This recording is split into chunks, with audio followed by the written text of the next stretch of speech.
T minus 30 seconds.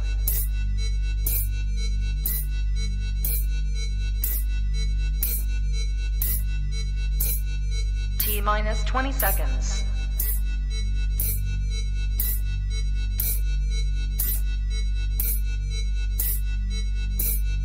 10, 9, 8, 7, 6, 5, 4, 3, 2, 1, 0.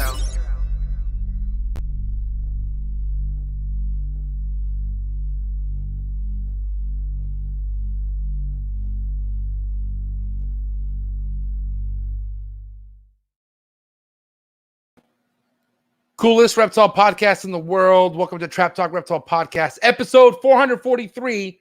All in the Tree Tuesdays. What is good, everyone? I'm your boy, MJ. Hope everyone's having a great start to thy week. If this is your first time hanging out with us, and if you're into keeping animals, reptiles, into learning how to breed them, any of that stuff, this is a channel to be subscribed to. All right. So first and foremost, get that like button smashed right now. Hit that like button, hit that subscribe button, then hit that notification bell, select all, and you'll be reminded and notified on any piece of content I drop here on this channel. I drop 3 podcasts here a week, Monday, Tuesday, Thursdays. You can also listen to Trap Talk Reptile Podcast on all the major audio platforms, Apple, Spotify, Google, all the major ones. All right. So listen, no matter where you listen to Trap Talk Reptile Podcast, thank you so much. I love you guys, man. All the love and support means everything to me. And thank you so much for spending your life with me. It's great to learn with others who are just as passionate as I am about these reptiles. But man, is it all about the chondros tonight? Well, other cool species. Talking to a young heavy hitter in the game, only because I'm telling you, the young ones are built different. Ones that are in this game at a young age and they take it pretty serious, they're built different. And you're going to get a taste of that tonight. So be ready. It's a great episode. I do want to say, make sure support US ARC. Very important. All right, especially if you're just now getting into the reptile game and you're wondering what's US ARC. Well, listen, go down to the second link in the description below, click on it, join the US ARC team. All right, help Phil Goss and the entire US ARC team fight for our rights. Super crucial. Thank you out there if you support US ARC. Thank you for being on the same team that I'm on. But yeah, man, let's come together on this. These numbers really matter. So shout out to US ARC. Shout out to you if you support US ARC. Tonight's episode is brought to you by my buddy Mark Hager over at Texas Chondros. Just had an amazing clutch. Go follow him. He puts every single chondro breeder out of Texas on. This was all about positivity, but also all about the growth. And he's really passionate about his fellow Texas chondro homies. And he does a hell of a good job at it. So please go follow his work on Instagram, TX Chondros on IG. And then if you want to see what he has available and what's cooking with this project, best way about that is going to texaschondros.com. All right. Mark Hager, you're the man. Thank you so much for everything you do. Thank you so much for your support. Love you, big dog. Listen, quail, huge, important diet program, I feel like, for any reptile. I think any reptile could benefit off quail, and that's a fact, all right? I'm going to get a little bit more into this at some point on how important quail is to my collection, but as of right now, I'm just going to let you know that all my quail comes from this man right here, Blake, over at Blake Exotic Feeders. So head over to his website. Make sure that you follow Blake on IG as well. And place that order. You can hit up Blake directly on IG at Blake Exotic Feeders and just say, yo, what's up, Blake? I want to place an order. I heard your name on Trap Talk. I want some quail. You tell him that, he's hooking you up fat. All right. It's my boy, and he takes care of all the trappers, takes care of anyone who messes with this channel. So go hit him up. Go flood his DMs right now. Go place that quail order. And did I say quarter order? Man, go place that quail order and let me know how you like that. Because I'm telling you right now, my freezer stacked, and it's all top quality quail from the homie Blake. Thank you so much, Blake. Also, do want to say tonight's episode is brought to you by Focus Cube Habitat, #1 PVC built enclosures in the game. Flex in Texas all day, every day. What you see behind me, 3x2x2 PVC built enclosures by Focus Cube Habitat. Head over to Instagram right now, follow Focus Cube Habitats, and then head over to their website and place that order at focuscubehabitats.com. Let them know MJ sent you. And thank you so much, Steven and Ashley. You guys are doing big things for sure. And just cannot wait to see what the future holds for you guys, man. Because they're the hardest working duo in the caging industry. Personally, I feel like killing it. All right. Last but not least, shout out to David Brahms. All right, because everything you see in this Focus Cube Habitat are PVC designed perches by the homie Dave Brahms over at the reptileperch.com. All right. This guy has amazing designed for this PVC, built for any arboreal species. All right, any arboreal species can take advantage of this, but anything that is kept at a young age in a tub, all the way up to enclosure sets, bioactive, whatever the hell you want to do. I'm just telling you right now, this guy right here can help you out. If you want to talk about the cleanest, most sanitary perch to use, it's anything that's made with PVC. All right, and this guy knows how to make PVC look good. So shout out to David Brahms, shout out to the reptileperch.com. Head over to that website, and then also follow David Brahms on IG, because not only does he design amazing perches for your arboreal species snakes, but also produces some really awesome chondros as well. Gotta love this segment. You get plugged in with nothing but chondro hitters, like the mayor of Chondro Town himself, right here, Bill Stiegel in the flesh. How you doing, buddy? Happy Tuesday, young brother. I'm late in the chats, so I'm trying to get caught up. And I was thinking in the chats, everybody that listens to this recorded misses the chats. And there's a lot of shit drops down in the chats, a lot of good shit. I mean, this is kind of why I almost refuse to I thought to myself, should I stop doing lives and just do pre-recorded? And, because technically YouTube will pay me more for that. Not a lot more, but they would. But I fucking love the lives, dude. Like I love the lives. I love people who are tapped in here with us. There's some raw moments that aren't just meant to be edited. Let's admit it. You know what I mean? Yeah, we've discovered those. But anyways, I shout to everyone in the live chats. But man, Bill Stiegel back for another great episode this week. How was your weekend, buddy? How any crazy events go down this week? What's going on? No, the weekend was good. We've got shitty weather here. It's cold, it's frozen. We're not used to that. But yeah, the weekend was otherwise good. How about you? The usual 78 and sunny? I don't know about that, man. You saw what happened in my room yesterday, right? I got flooded. Did you see that? I didn't even see that. Oh God, yeah. So you remember, my backyard. You know how that hill, right? Yeah, hell yeah. What? All those houses above me, and that other, because the hill only gets bigger, right above me. But, yeah. The drainage isn't the best. Like there's like pipes that are like we have draining ditches up there, but they're all fucking clogged with shit, and nobody's maintenance them in like years. And so because of that, and so we don't ever get really rain like that, but when we do, for sure, we're not prepared for it. Yeah. And it does fucking damage. And dude, San Diego's underwater for the last 48 hours. It's been fucking gnarly. So how bad was it at your place? It was like bad, because you want to know something. My wife, shout out to Lily, shout out to the wife, but she's like, babe, I think we have an issue. I think there's water coming into the house. And I'm like, because she saw it from upstairs. And I was like, there's no way. Because I was just in the room and I thought everything was fine.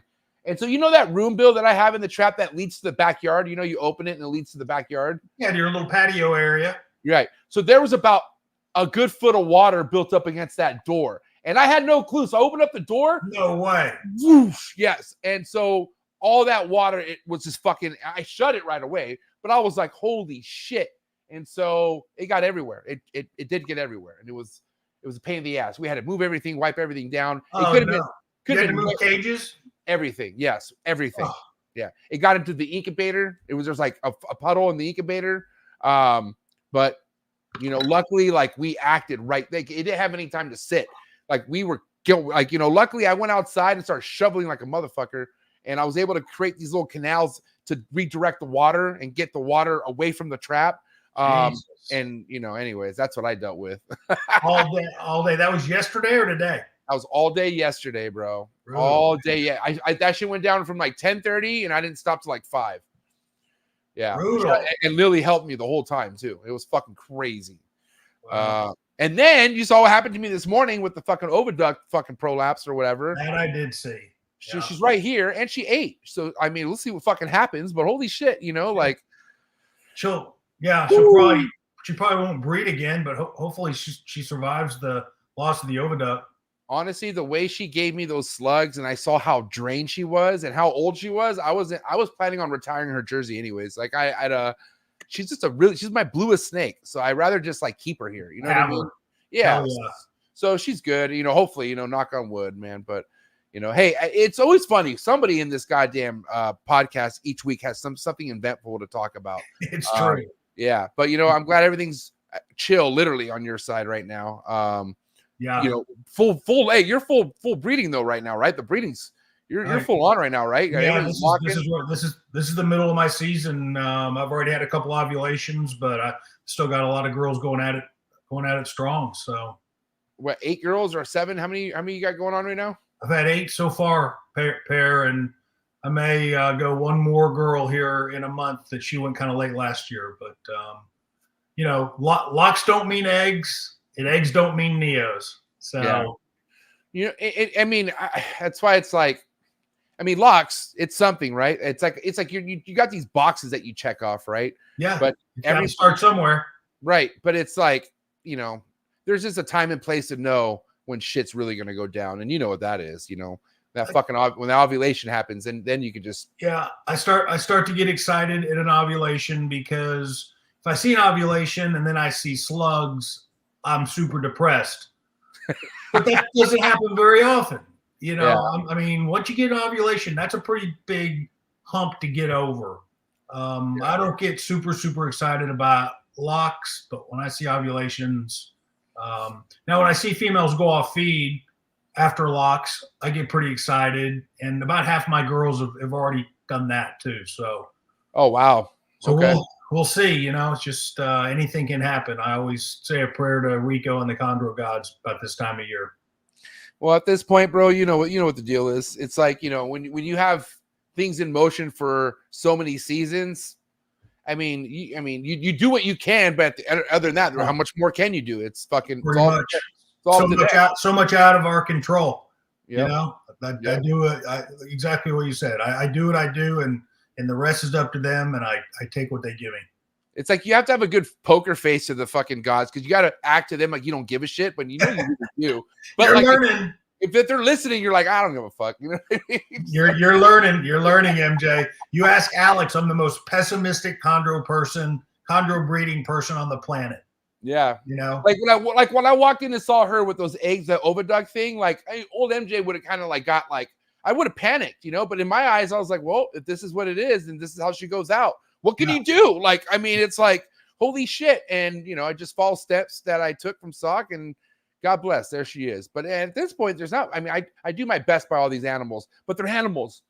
Can't fucking do much. You know what I mean? So, yep. Here we go, man. Listen, Kenny.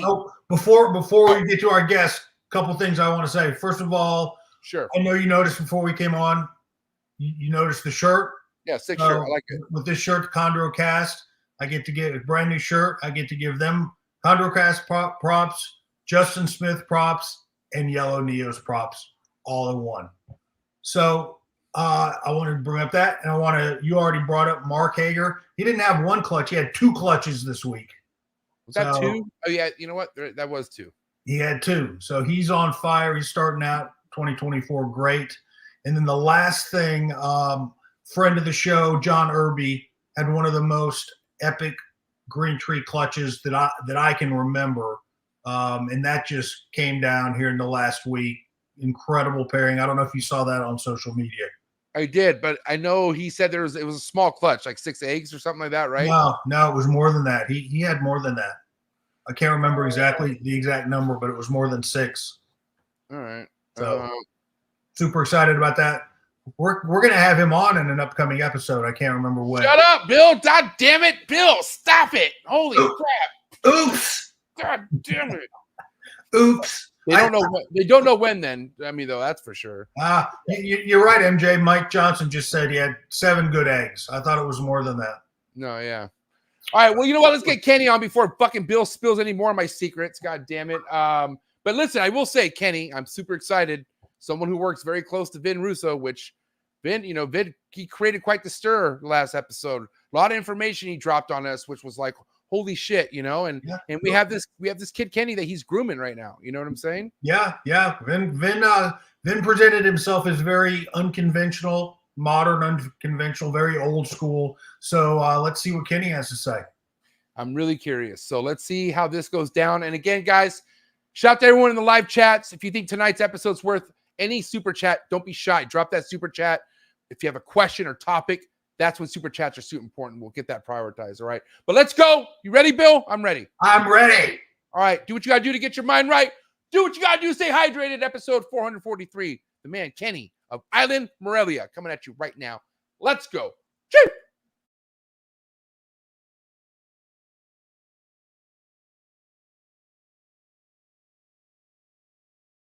Good. You ready for do more in the future? Trap Talk podcasts? Yes. Man. Only Trap Talk. Exclusive. Yes. Exclusive. Oh. So stop calling us. Rub the spot, get the club to pop. When I come up with the crop, God love it or not. I'm hot from the hop to the rub the spot, get the club to pop. When I come up with the rub the spot, get the club to pop. When I come up with the rub the spot, get the club to pop. When I come up with the rub the spot, get the club to pop. When I come up with everybody, we do it. Everybody, we do it.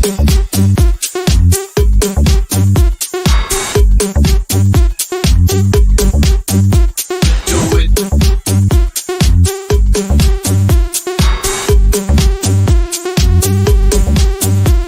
Do it.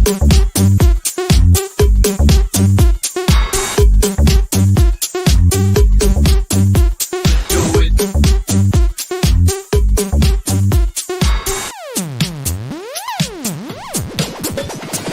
Rub the spot, get the club to pop. When I come up with the rub the spot, get the club to pop. When I come up with the rub the spot, get the club to pop. When I come up with the rub the spot, get the club to pop. When I come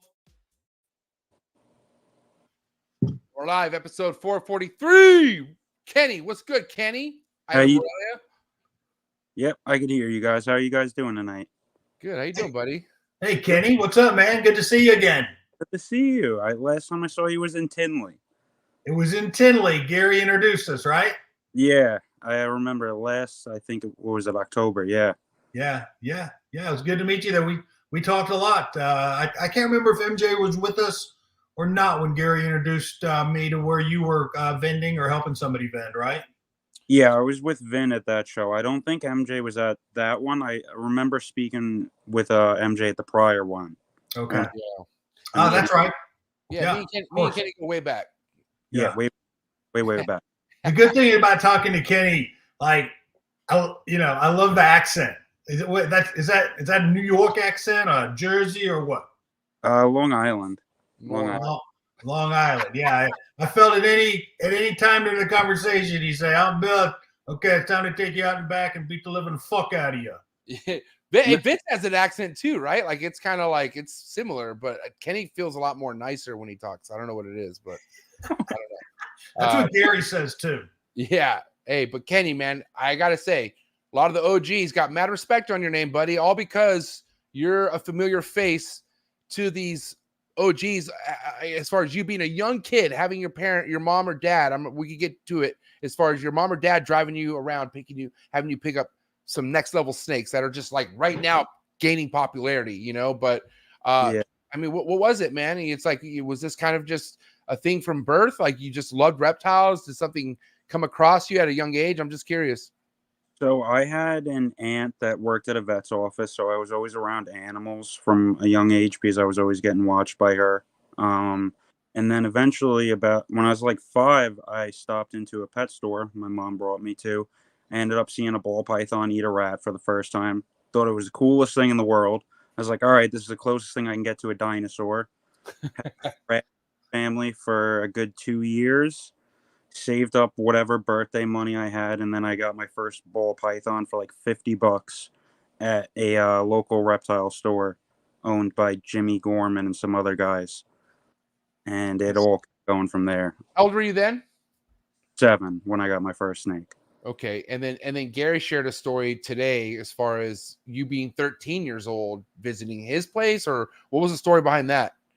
So when I was 13, I was looking at king snake, and I would always go through king snake because when I was so young, I didn't want anyone to know how young I was when I would acquire about it. No one's going to take a 13-year-old seriously. I would whatever money I had, and at the time, when I was 13, I was breeding leaf tail geckos already. So I saved up enough money from leaf tails to pick up an Orphac. And luckily, my mom was drive me out there. And I met Gary. I was like a pudgy little 13-year-old, and I was like ecstatic to get my first RFAC. The RFAC stuff is where my whole locality obsession came from. But prior to that, I got my first green tree at 10 years old. Amazing. Yeah, and what is about RFAC not really being a familiar locality? You know, like you gotta like really have geeky conversations with like Patrick Holmes or with Gary or even Kenny to kind of talk about such a locality. But why is it so like untapped, or can I call it untapped? You tell me, Kenny. Like, what's going on with that locality? There was such a small amount that it came in from Bushmaster that I'm sure there was a few that ended up going to places that never bred. But luckily, I remember Ryan Burke ended up with a female that a lot of that gem stuff came from. And then Gary had acquired his group. And to my knowledge, those were really the only two guys breeding the RFAC stuff. So that I've got an animal, Kenny, from that pairing. The Ryan Burke animal to the Jason Stevens. Yeah, that female was like incredible looking, and the few that came out were all like spectacular, just locality animals. Usually it's hard to get that kind of phenotype from just a locale animal without being outcrossed or having something else in it. So it's just impressive on their own. Yeah, that's why I love monocories too, for that reason. At the time, a lot of like the designers and outcrosses were becoming super popular. Bush sending a lot of them in from imports. Like, I'm sure you guys remember, you'd see like F2, Merauke, Arubeox, and all this wild cross stuff. So everyone started outcrossing them, and very few were kept pure. And Gary had that small group. And with the whole Nido stuff, a lot of animals disappeared through that process. And we were left with only a few. At the time, it's just a pair of them left. That Gary sent me his male on loan from our joint project, and then I had a female I had raised up from a joint pairing we did in 2016. What? Well, Kenny, you must be an impressive young man, because Gary speaks very highly of you, and you know, to be honest, Gary doesn't like anybody. Facts. So. You know, even when you think he does, you talk to him and you're like, wow, really? Okay, never mind. So, you know, it doesn't surprise me that he sold you an animal at that age. Yeah, he must have been very impressed by you. And to one up, and Kenny, don't get big headed on this. Actually, you can go ahead. But I'm just saying, to one up what Bill just said, you know, not only did he like, you know, GS sell you a snake and kind of give you props, man, he collabed with you. Like, you have a collaboration going on with this guy. And you're saying the first collaboration you had with Gary was in 2016. So you were how old probably then? 2016?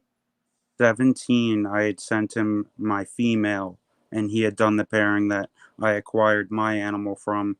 We did the split. He kept one that was lucky enough to still be around, and I had done the same. Wow. So it was like a back and forth collaboration. Gary did the first pairing, and then I was lucky enough to be trusted by him to acquire that male and do our pairing. Okay. Now, when was your first clutch of green trees? What year? 2015. Wow, you've been in the game a long time, Kenny. Fuck yeah, bro. 9 years. Yeah, I was actually a sophomore in high school, and I remember I was on my way to school and saw the eggs, and I skipped school. Fuck yeah! If that was my kid, I'm like, you're not going to school for the rest of the week, Kenny. I skipped work my first clutch, man. But the worst part about your first clutch is the amount of stress that comes from it, and it's almost like exciting and then a very humbling experience following it right after. Yeah, I see. And thankfully, because of people like you who've put in the work and experience, I've talked to people with experience who automatically told me you're going to get humbled right off the bat. Like expect to be let down for sure. And that's something you just have to get used to, you know, just because you are going to get your wins, right? But the thing is, like, you don't go to the plate and say you're going to hit a home run. You just hit them. You know what I'm saying? So, But I was instilled. I mean, shit, Andrew Acevedo. I'll never forget, because this girl right here, who I just went through the oviduct prolapse with, she gave me my first clutch in 2018. And she laid them all over the place. And I remember I called Andrew all excited. I'm like, bro, like, it's going down. And he told me like what I wasn't expecting. Like, he's like, I thought like, oh, congratulations. And he was happy, but he was like, all those eggs, he told me, all those eggs are going to go bad. She did that because she wanted nothing to do with them, and be prepared for all those eggs to like, just not, I'm like, wow, really? Like, that's how it is with these? And sure enough, all those eggs went to shit right away. And, but it was kind of like, you prepare yourself for a letdown and learn how to push through. Cause it's like, man, like this, you want to talk about building character. Welcome to the Chondro world, man. Chondro game, it's going to chisel you with some character. Let's just say that. It makes you just overcome a lot of obstacles. It's not built for the weak, right, Bill? No. And it got me thinking, most of the time on the show, we try to maintain positivity and how many clutches did you get and how many babies and all that. But Kenny, like, can you think back of like, if not the most, like one of the worst, like chondro days you've had, like what happened? Yeah. Of course. So I remember the first year that female laid eggs, she did the same thing that MJ's female did. It was a wild caught Jayapura. Yeah. Scattered them across the enclosure. I had them set up for a good 2 weeks, and I was ecstatic. I thought it was all right, and they just started slowly dropping. Yeah. And that was where I was like, okay, because you have eggs, just because they look good and all these other number of other things doesn't mean it's going to be successful. Yeah. I didn't have everything on point to the point I needed to, and I learned very quickly. Yeah. There were very quick repercussions to that. You can do everything right, and that's before you came on. That's what I told MJ. Locks don't mean ovulation. Ovulation don't mean eggs, and eggs don't mean chondros.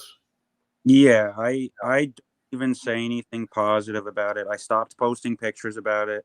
I think if I post a picture at this point, I jinxed it. She's gonna slug out or reorb. I try to be as realistic as possible, but it's the same thing you said. Locks don't mean you're getting eggs. But we can all agree though, like being someone new at this, if you see locks, you're doing something right, so that's fine. Like it's like that means okay, like absolutely that is a huge box to check, because it is. They're comfortable. They're and worst case scenario, you got a horny ass male, which you want horny males. That's what you want. You know what I mean? So either way, that's a good thing. But don't be fucking buying champagne and popping it already. Is what we're saying. You know what I mean? Yeah. This is like what's funny? Oh my god! Shout out to Ed Marino. Someone else is like gonna just tell you how it is, right? I will never forget sending Ed my very first lock on an emerald tree boa. And like, I don't know if he thought I meant to send it to let him know, like, oh, like this is going to go down, but I was just excited to share it. And he's like, congratulations, you're 5% there. 5%. He called the lock 5%. And I agree. I was like, wow, it's not was I wasn't expecting that, but okay. Because it's so true. It's like, it's a lock. Congratulations. And it's something, but chill. Like there's a lot more that needs to go down. You know what I mean? Yeah. I try to put it from the point of view, you don't want to get your hopes too high, and then you're super disappointed. You just got to take it. There's so many variables go into your pairings, timing, and a number of other things. It's like the locks are just one little part. It's a good sign, though. At least it means that the animals are willing to give it an attempt. So it's better than having animals that won't touch each other and they have zero interest all the time in breeding. You're right. It's a pretty good sign that you've at least dialed in your husbandry. Right. The animals are probably pretty content if they're willing to breed. So absolutely, that's a very good sign, and it's a great sign, and I think it should be celebrated when they lock, especially in your early stages of your chondro career. I think first step, something to be happy about.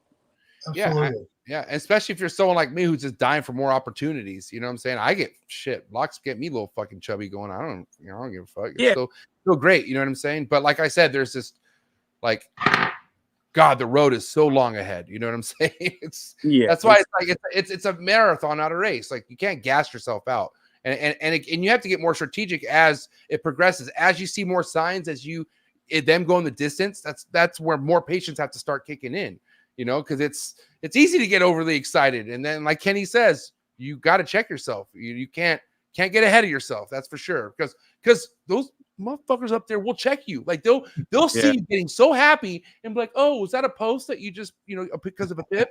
All right, guess what? They're all dead now. You know? I say they're not laying eggs. I'll start with that. I figure I'll jinx myself into a positive spot. So if I say they're not laying eggs, maybe I'll end up with eggs just from saying that. I won't say I'm definitely getting them. You got the right attitude, man. You got the right attitude for good things to happen. I learned that I'll end up jinxing myself too early on. It's like anytime I posted a photo of a pairing, it was like something weird would happen following. So I'm like, all right, we're done with it. I'll post it when the babies are hatched and they're alive and out of the egg. There you go. I love it. So Kenny, I have to ask you, how much differently are you doing things now compared to like 2016, 2015 when you first started pairing things up and breeding? Like, have you adjusted anything, or you doing things exactly the same? Honestly, I changed things around almost completely. All right, explain. So I used to keep on just the general consensus a while ago was you can do a standard ambient temp for the year round, feed every few weeks and so forth, and keep pretty much a standard level of husbandry consistently. Mm-hmm. I would go with that, and I would get success here and there, but it was never really consistent, and or the percentages weren't up there. So I was 1 out of 4 at the time, and that's not really great. And compared to that, now I'm more so keeping on like a seasonality schedule. I've changed how I fed. I focused a lot on humidity, and in turn that follows with hydration and so forth. And it seemed to completely change how the animals acted. Much more natural acting animals. They're much healthier, it seems. I've had a lot more success than I was having in the past. And it wasn't like I got rid of all my heat panels and got rid of PVC cages and so forth, but I adjusted just mainly my husbandry for the most part. And go ahead, Bill. I was just going to say, so you went from keeping them all ambient to a season where you would like institute cooling during reproduction. You do food cycling and stuff like that. Yeah, so I'm doing food cycling, and for me, there starts about fall and winter. I'll do night drops. They'll get cooler. No feeding. I don't feed in the winter and fall. They don't get any food till spring and summer. And you're pairing them. You're pairing them during the winter. Yeah, so I'll start gradually dropping temperatures, and typically with the food cycling and whatnot, I can tell when the female is getting ready. I have a few females that start really early. First indicator will be those females have zero interest in feeding. They'll go from being monsters to having a very timid displacement. So that's like after you've paired them, right? Like they've paired or not. That's prior. So I'll typically temps, and around the time I begin dropping temps, I usually am done feeding very shortly prior. Yeah. So pick up on the change in the season and how I'm keeping them and getting fed, and that usually tells them, all right, it's time, we're getting ready for breeding. And I'll throw those males in accordingly. A few females will usually go later. I'll check their dates from the year prior or however long I have records, and I'll see, all right, some girls are going to go in the middle of season, some are going to be the beginning of it, and they typically are on pretty schedule, but those girls will follow a similar schedule with the husbandry. I don't bring first. So Kenny, why don't we do this just to make it easier for people out there who are just kind of trying to grasp like how you prepare for a breeding season, right? And like you said, a lot of it has to do with the intake of food and how you present that to the animal. So what day of the year are you not feeding the chondros for the most part? What day of the year did you say it again? Usually in about mid to late October, they're done feeding altogether. Okay. So in the meantime, how are you preparing a female? Like, let's just say, we're well into spring, getting into summer here, and you have a first time year female that you want to pair in October. How are you feeding her, and what are you feeding her? So I only feed mice, and I end up cycling females a year or two prior to breeding them, just so they're in the rhythm of things. It's not a completely new approach to them. They're not overwhelmed or whatnot. That's a good idea. Yeah. So, meaning that the food cycling happens a year before you actually breed her is what you do. Yeah. If it's a really large animal and she's 3 years old and she's basically the size of a 4 or 5 year old, I'll start then. I'm not going to breed her, but I'll start then. It's a good idea, Kenny. I hadn't thought of that. That's a good idea. Yeah, some of the animals we have, especially the outcross stuff, or even like locales like the Beox and whatnot, they're a little larger. Some definitely larger than others. So I have had a few females that were larger than average, and I would begin treating them like they were on a cycle a year or two prior to breeding them. So going back to as far as like the cutoff, right? So October is the time frame as far as you pairing things up, from what you're saying, right? That's when go ahead. That's my start. So for me, living on Long Island on the East Coast, that's really when my winter begins. Right. October is really the earliest of my season. So for me, that's when our temperatures are getting colder at night, especially. It's getting drier out, and you can definitely see the change in season. My house is getting drier, a little cooler. You said you have females that go regularly around each year, right? The same time each year. So let's say, I know we don't want to count our chickens too soon here, but when is your first girl typically due to lay? Like what has it been? How soon of the year has she been laying? December. Oh wow. Okay. December. So the only time that they're not really eating food is during pairing, is what you're saying, right? Prior to pairing, a few weeks prior. So she's going, for example, we're talking about the earliest female. Right. All those other females that aren't being paired or are only going to begin to be paired shortly after, they're still off feed up until that point. They're not getting fed. And Bill, you feed until they refuse, correct? Like that's just how you roll, like from what I understand. No, I also do a forced fasting. Mine just doesn't go all winter. I do an 8-week forced fasting. Which is right after summer? Yeah, it's kind of like Kenny's. It's when my winter starts. And for me, it's typically later. So maybe late November, I'll start doing a forced fasting. I'll start dropping my temps. And then not too long after that, then I'll start introducing my males. But my fasting period is shorter than Kenny's. Like I said, it goes 2 months. Now, a lot of those females are they're off food after that 2-month period. In other words, they paired a few times. A couple of them have already ovulated. Just a quick couple of pairs they ovulate and they never get a chance to get offered food again. But after 8 weeks, the females that'll take it, I will offer them small meals, and then a lot of times they'll ovulate after that. Wow. Okay. And Kenny, your feed, I know you're only mice as far as what you feed the chondros, but you're feeding how often to an adult female prior to October? So it depends on the time of year. Prior to October, like let's just say before getting into like getting them ready for a winter fast. What's your feeding regimen? When meals and smaller. Say that again. Say that again. We didn't hear you. They're getting more frequent meals and just smaller. I'm not nailing them with big stuff leading up to it. I'm gonna hit them here. Nothing too big and overwhelming, because at this year it's already getting drier. It's getting cooler. But Kenny, if you're only feeding mice, there really is no big meal. Like, are you talking about number? Like you're gonna feed them. You're not going to feed them 2 jumbos or just 1 mouse. So a lot of people you'll see, they're going to say, "Oh, I just feed them a mouse." No, I'll replace that essentially a rat-sized animal with mice. So instead of doing 1 small to medium rat, she'll get 3 mature mice. Okay. 4. Okay. Yeah, that's important, for the people that are listening to this podcast to understand. So to me, smaller, but me saying that is less rodents. So say 1 or 2. Right. It goes according to the size of the animal and whatnot, but they're getting less in a sense. But let's say a big Beox female, before you start your winter fast, you might feed her 2 or 3 adult mice. That's her meal, right? At her heaviest point in feeding season, she would get 4 even. There or you 5. go. Yeah, there you go. That's important to understand.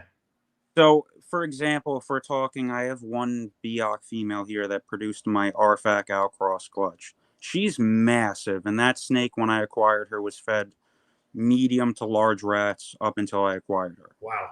So, for her, I tried rodents essentially, and it was like feeding it a vanilla wafer. It was all Nothing. Yeah, it was nothing. So I had to stick with rats for some of the larger animal like that. Yeah. An average animal, say we're talking a strong, she's getting mice and just multiple instead of a large rat or so forth.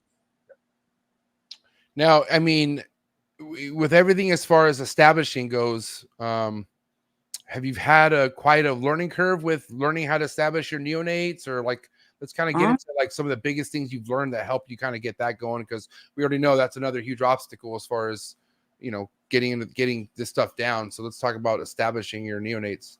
Yeah, neonates are definitely, especially your first one, super stressful because you're going to overthink every step of it. I definitely did. It was definitely a learning curve from my first neonates to now. I treat them much differently. I used to be much more willing to assist feed them and give them pinky heads and whatnot. At this point, my typical approach is I want live flora in their system. They're getting live pinks usually as their first meal. If they won't take a live pink, I'll try scenting. I've noticed geckos work great as a scenter, like crustids, leopards, really anything. I've used a blue tongue skink, believe it or not, did work.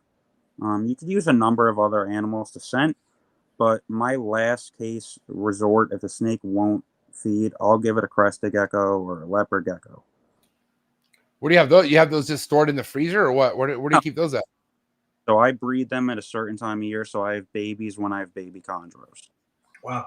That's smart as shit. 5 baby in with the baby chondro, and I mean 9 times out of 10, that chondro's on the thing's head within 30 seconds. They want to eat most, unless it's you have a really messed up chondro, they want to eat. So usually just we're presenting what they don't want, hence why we got a scent and so forth. They want something. It's just what and it's crazy is because it might not even be something they don't want. They just won't feel like they're meant to eat it. They might be looking at it like, what the fuck is this? And it's just not natural for them to think they could even eat something like that. I just think you really need to have chondros with balls and could just say, fuck it, I'm going to go for it. Because it's Hey, MJ, as you know, Alex has recently started breeding ASFs. I think I need to get him to start breeding some geckos. I mean, I would, for sure. heat, and you throw them in the corner of the room.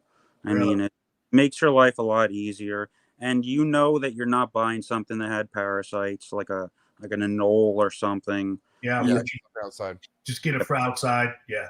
Yeah, you know you're safe and you're good to go. You're not giving it any bad parasites or whatnot. So you breed skinks, you said? Blue tongue skinks is what you breed? No, I have one at the house because I was given it a while ago and it ended up being a pet. I rubbed pinkies on that one a few times and it actually did work. So what I'm sorry, you're breeding geckos then? Or I'm sorry, what are you breeding in there? Cresteds. Yeah, I'll breed cresteds just because they're so easy to do, no heat, whatnot. Really? So I'm curious how I've never. Do you know how the cresteds are bred, Bill? Have you ever? I have no idea. Let's hear it. I want to hear it. So how do you breed lay eggs, right? Yeah. How's it work? Yeah, I'll essentially just put the male in with the females, like a group of 3 or 4 females, a few months prior to starting to breed chondros, and usually following, you just end up with eggs. They're not rocket science. You kind of just put those things together, and they do. They'll lay eggs like 2 or 3 times a year, right? You can get up to 4 or 5 clutches out of a female. Wow. And then, you just incubate them. You just put them in the ambient room, or how do you incubate them? Put them on the floor, on the bottom of the room, on vermiculite, and I'll check it every few weeks or however often. How long to hatch? About 2 months. So it's not long. You usually have enough time to prepare for your season. You're not waiting on a super long incubation. They're quick. Right. It's just like a leopard gecko, essentially, just no heat. And you like to, if you are going to offer one, you like to feed it live, right? Yeah, that's what they want, and I usually don't freeze. I don't freeze them off or anything. Yeah. I usually end up with a surplus at the end of the year, and I'll give them to other people. And then you don't find it necessarily hard to transition once they've eaten 2 geckos, 3 geckos, 5 geckos, all of a sudden pink. Yeah. No, typically it's actually been pretty easy because you're essentially kickstarting their digestive system, so that doesn't take that next week that you offer, but that second week it'll usually act a little hungrier or just a little more alert and willing. And if you do a fast enough approach where you don't give it enough time to think, kind of like you're like presenting a lure faster than slower, usually they'll hit, and if you just slowly close that tub and hope it doesn't let go from feeling that tub jitter around, or shut the light off and sit on the floor. I've done that a number of times. Kenny, I can't tell you how many times I have fed a chondro and done this. Yep. You start to get a cramp for like 10 minutes. I'll fucking move. Yeah, I'll do the slow Wicked Witch of the West melt. I'll slowly start to go down. And dude, they have burned me when I tried that. They have burned me when I tried to do that. Unfortunately, it's not the safest bet, but that's for when you've lost your peak, you need to sit down. Yeah. Oh my God. Yeah, it's not your first choice, but if you got to do it, you do it. Just be really slow. So like Bill was saying, though, your average of neonates that switching over is not an issue. So and you like to do one gecko or 2 geckos, then you like to try to give them something else, or what's your pattern? I'll do one, and if they'll take the next meal as a pinky, great. I'll try the pinky. It's never like I'm gonna consistently try geckos. I just want a meal in them, just so I can get the digestive system going. Hopefully, get them more responsive to feeding. Instead of being at that neonate stage where they're hiding or they flee. Are you feeding these geckos literally? I don't know how big they are, but they're like right out of the egg. That's the best time. Or you have within a month, 6 weeks of really? them. Yeah, they're pretty small when they have. I prefer the newborn ones just because a smaller meal is easier to digest. And what are you feeding these geckos if you're not feeding them to the chondro right away? What do they eat? Bugs and stuff? Pangea? Buttered formula you mix with water. Yeah, dude, honestly, I can't stand that shit. That shit grosses me out. It smells. And it's annoying, because I'm not used to it, right? And when I had Hank Hill Country, a lychee, it was my one and only lychee, and that's the one and only thing that needed powder. And I would go by 3 weeks. I'm like, oh fuck, I gotta give that full powder, and I would just forget, and it's just disgusting. I don't like messing with it. You know what I'm saying? MJ, you got a baby, for God's sakes, and a little powder messing with you? I just ain't got time for that shit, bro. It smells like insect. It smells like the inside of an insect. It's disgusting. It's just like baby formula, consistent. It looks like it, close enough, and should be an easy transition. Just go in there, close your eyes, and Bill, someone could drop off a whole colony of fucking geckos, and I guarantee you hand them off to Alex and say, I want nothing to do with it. 100%. You know where they'd go, man. I'll text you Alex's address, and you can send them there. Yeah, straight there. Hey, have you taken any? Because I know you ven next to Vin, correct? At Tinley? That's kind of who you ven with, or no? Or do you have your own booth? I'll go and help him vend. I don't have my own booth or anything at Tinley. Okay, cool. Yeah, I haven't justified. I'm not bringing enough stuff with me to really justify it or whatnot. Not yet. So still not at that point. Cool. Hey, we got MJ. You jumped the gun a little bit. Sure. Getting into breeding and establishing chondros and stuff like that. But maybe we can ask Kenny how he what his husbandry is, and I'm really curious to know how it differs from Vin's. Cool. So my husbandry, for the most part, is very similar to Vin's. The main variations that I would have from the last show where he explained it was I do have heat panels, being that I'm out of my house. And for the most part, that's really the biggest variation. I'm not using any bulbs or whatnot, and I still have heat panels. I just have separated my enclosures, so I have a gap for airflow between the enclosures. I don't like when they get to the point where they're all the same ambient temp. I have no variation. But my husbandry, for the most part, males or average size females are going in a 2x2x2. Some females will end up in a 3x2 or a 30x2x2. I love a temp of about 84 degrees. I set my thermostat for that. I don't really find a reason to go higher. 84, 85. That's on the warm side. And what's your cool side then? Cool side's going to be about 80, 79, 80. How many hours is that hotspot on for? About 8 hours. 8 hours. And that's all year round, or does that become less during winter? Because I know there's an adjustment with your temps, right? So in the summer, spring, typically the room is much warmer. There's really not much fluctuation in there. It'll still be in the 80s but at night. I'm not shutting the heat off altogether. They'll be kept at about 84 because I always remembered looking when I was younger. I would try to check Kafayu, Sarong, these locations and temperature variations. They're really not cold, being so close to the equator or drastic temp variations. It's relatively consistent unless it's in the wet season. So that's what I would.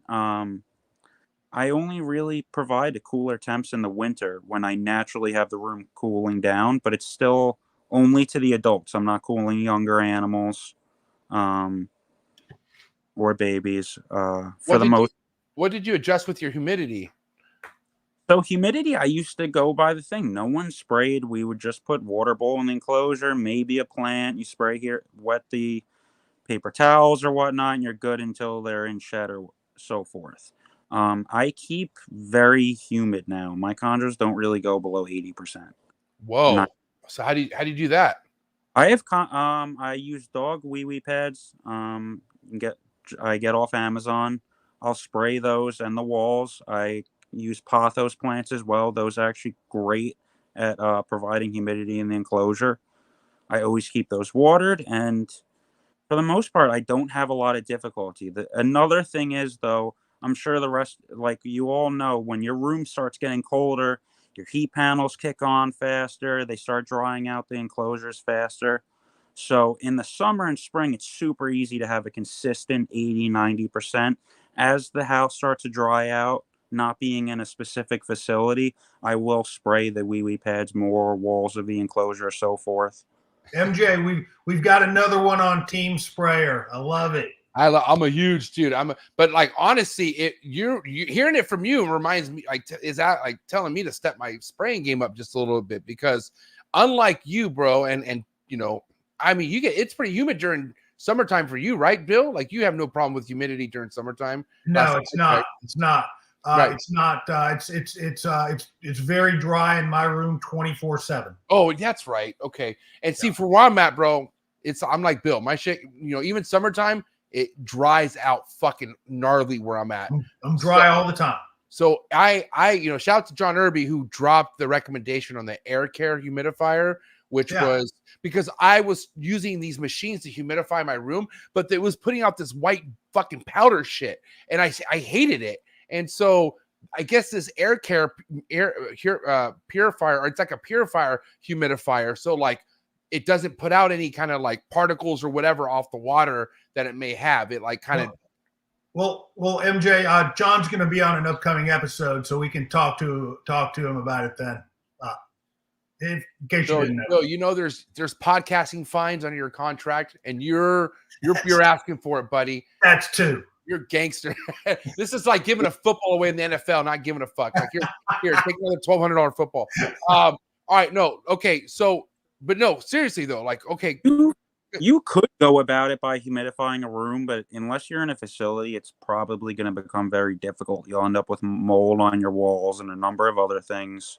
I will, Kenny. That had been my experience. I ran humidifiers in all my rooms. My big room at one time I ran 3 humidifiers, but I found that I was cleaning them, changing filters, forgetting to clean filters, and just it turned out to be more work than it was worth, so I just started spraying the cages.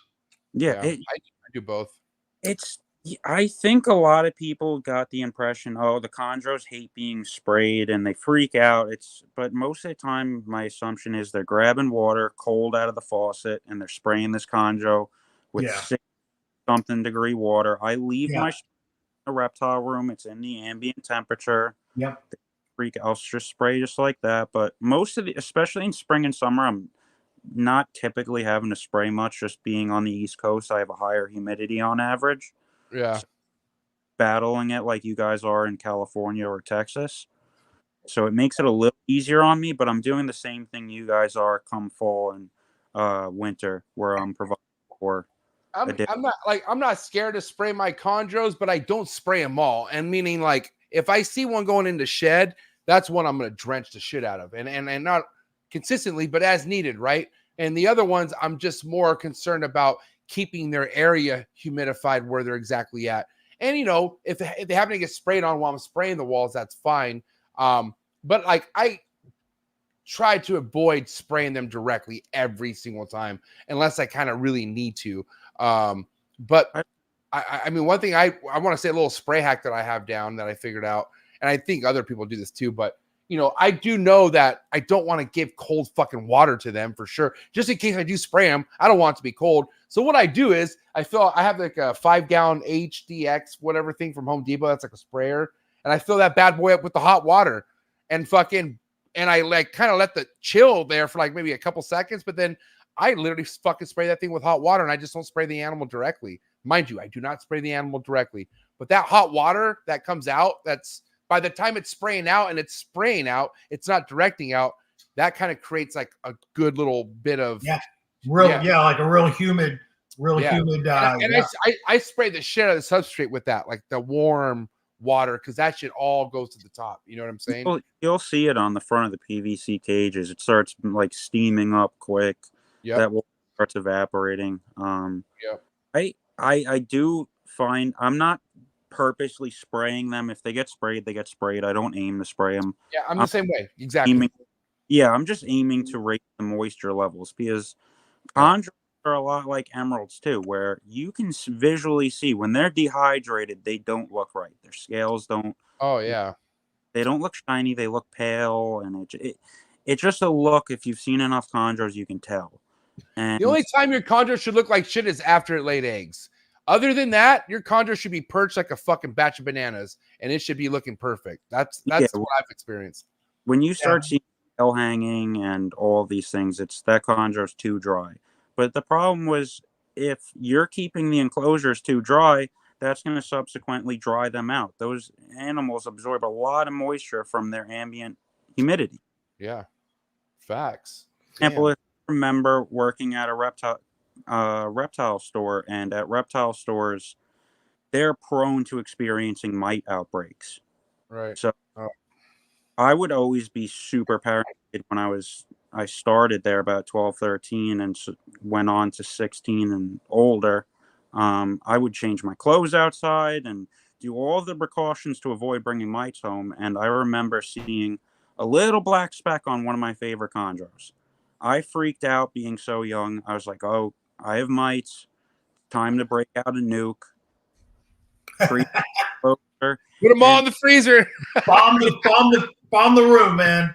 Yeah, you just generate it and you start fresh. But no, I remember I treated the enclosure. I put the animal back in, and at the time, no one really pointed out the facts that they're very porous animals, so they will absorb what they're touching. So I put this in and treated enclosure, and it immediately had neurological issues following. So I became extremely careful with what I put in the enclosures afterwards, and it started leading to, all right, these animals, if you're keeping them dry, I noticed they're not digesting as fast, they're not defecating as fast. Even if I sprayed them prior to a shed, sometimes they were still too dehydrated and they'd have a bad shed. Since then, it's like you can pretty much calculate, all right, I should have a poop around there. You're not going to know the exact day, but you can guesstimate it's around so forth. She's going to poop. I mean, okay, let's think about how humidity is important to a baby neonate, right? Like, it's 90 humidity in that baby's tub, right, Bill? Like that's how wet it is for the most part. Or do you keep yours pretty dry, Bill, when it comes to the babies? No, I keep them pretty wet. I mean, Right. in fact, they do everything right like that. Like that's what needs to be done, I feel like. Well, I keep them. I mean, my substrate for fresh hatchling chondros is water. And I keep them that way till they have their first shed or two. So you would think that would kind of have to stay the same even as adulthood, like Kenny's saying. Like they would, obviously don't need saturation, but they do need that 80. That 80 is pretty. As they get older, they can tolerate periods of dryness, and right. That's one area where maybe Kenny and I deviate a little bit. And I'll just say before I finish, of all the people that like we've had on and that I've talked to, I think the way Kenny does things, to be honest, is like the closest to what I do.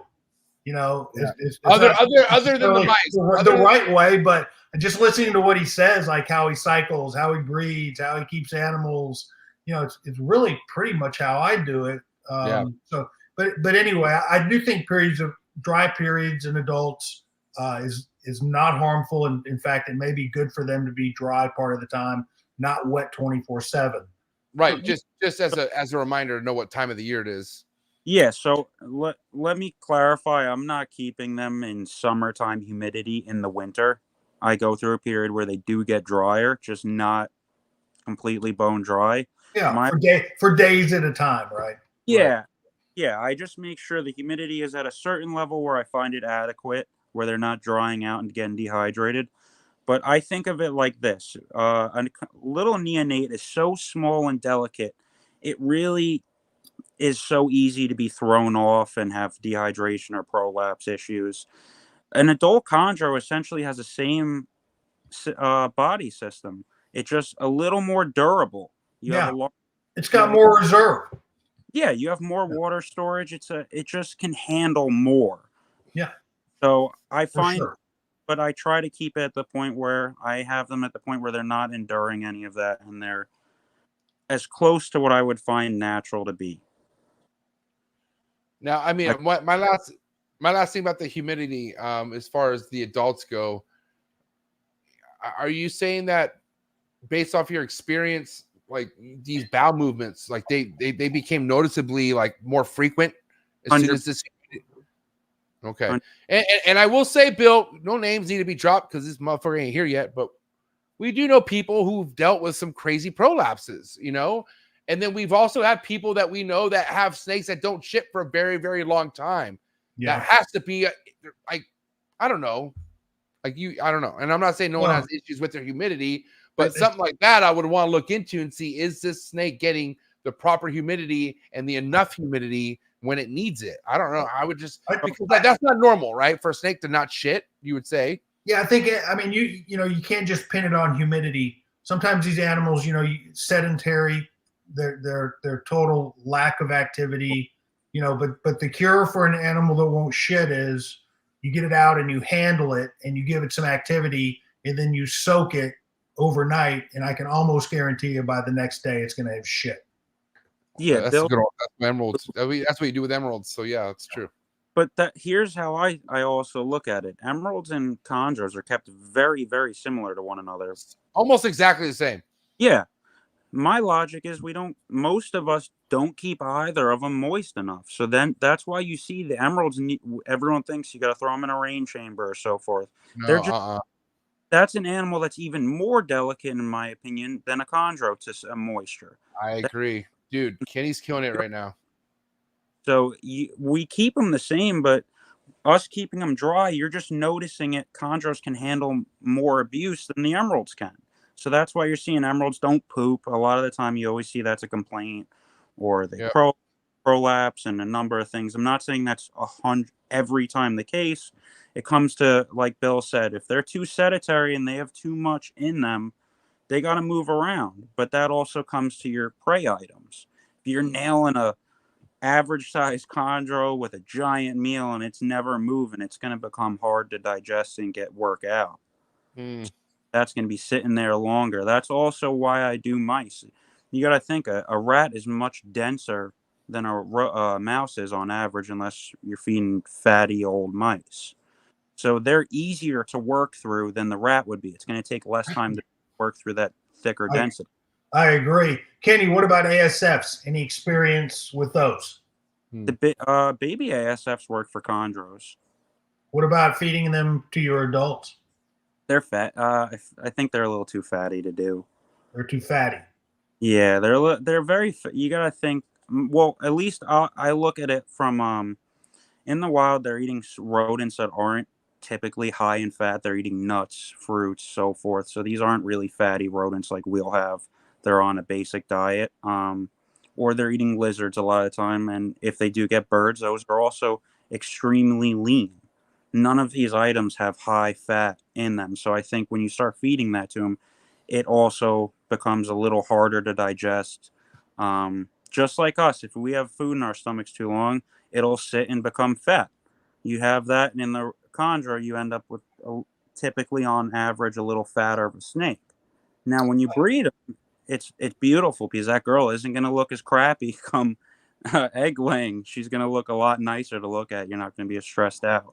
But as long as it's not absurd. I'm not sure, and I'm no rodent nutritionist, but I'm not sure ASFs are high in fat. I know they're lower in fat than rats are. But they are bigger than mice, is what he's saying. They're bigger for sure. They're bigger than mice, but I think they're also they're less fatty than like a normal rat. Oh, for sure they're less fatty than a rat, but he's just comparing to like, meal size next to each other. He would rather go less is more on this. Like, so mice would be his choosing, I think, right? Yeah, but he's feeding 2 or 3 of them. Right, because that's instead of doing ASF, you can replace it with 2, 3 mice or whatever you gauge appropriate, and you have less fat. But what's crazy is both ways work. Like, even if you don't do the 2 smaller meals and you do the 1 bigger, that's the other side of things, which is crazy. Like, and that's what kind of gets confusing, because if you have someone who is trying to figure shit out and they're hearing, well, Bill Stiegel or whoever does it this way, and then whoever does it the other way, it's like, well, fuck, which way do I choose? They both work. You just got to find out which way you want to choose. In the beginning, I think it's just best to have like a general, really solid basis. I think like the stuff we're discussing where we're getting very specific is where you're working down the line, you have a collection, and now you're starting to hone different components. Yeah. I think we're still to make progress with them. We could always do better. So I think we all keep working at finding whichever solution is most successful for the majority of us. But obviously we all have different conditions and variables that make my care and all of our own cares definitely a little different. Yeah, I agree. And I will say, shout out to Christopher Rice, who's in the building right now. He made a point that like spraying is something that isn't necessary if your humidity is at 80%, 75 to 80% consistency. And I think he's right, but I'm like, man, demographically, how do you pull that off? Southern Florida. And I feel like that's the only place you could really pull that shit off. And that's why it's like, I commend him for pulling that off, but not everyone is that easy. It's not that easy for everyone to have a 75, 80% no drop in humidity all the time. That's fucking gnarly to have. Like I can't, I'm not that good. Impossible for me. Yeah, yeah. Majority of us aren't doing it in a sealed facility where we can really control some of those specifics, especially being on the West Coast or down south. You're going to experience a drier room, so it's super hard to combat having that humidity in the room, short of having mold on my walls and a number of other things. It just easy for me to additionally supply by spraying as needed for me. In the summer, though, being on the East Coast, I'm not spraying as frequently. It's mainly just wee pad, quick plant, so forth, and cage is shut. This is the first time I ever heard someone say wee pad. This is great. Hey, that's what it says on the box. Hey, respect. It says wee on the box. I mean, ours says puppy where I'm at, and ours I don't see. Listen, in China they say wee. Oh my gosh! Shout out to China. Now, there's different ways, obviously, as far as how you want your female to lay. Like there's nest boxing techniques. There's just, let them ground and find a spot. Some people put them in a rack. What's your technique if your female is at that point of ovulation and she already, we're at day 40 or whatnot? Do you do anything as far as that, or you let them go? What do you do as far as letting her lay? Typically, I'll have a nest box in prior to the ovulation shed. So prior to them having that egg laying shed, I'm going to have the nest box in so they can get accustomed to it. It's not a super new thing in the enclosure. Following that, if I know it's a female that is going to throw the eggs or do something funky, I'll take the perches out. I've seen a lot of people, you can put them in a rack or just lock them in the nest box. I don't think putting them in the nest box is a bad idea. I kind of like that, but I haven't done any of that. Typically, the most I'll go to extent-wise is taking the perches out and just leaving that nest box in there. And I'll put... Hey, Kenny, do you soak your gravid females? Let's say you witness an ovulation. Do you soak any time at all, like before the pre-lay shed? Anything? I don't believe in touching them. Once they're at that point, I don't touch them. It's like a delicate flower to me. You leave it the hell alone. Don't stress it out. Don't muck with it. The more I've mucked with things personally, the more negative consequences I received. Well, I've just lost all respect for you, Kenny, after building you up and saying how much I thought you were like a mini me. Now I've totally lost all respect for you, man. I'm sorry. I mean, that means he's not going to clap for you at the end, just so you know. I knew it was point. I just didn't know what point. I was going to just take it.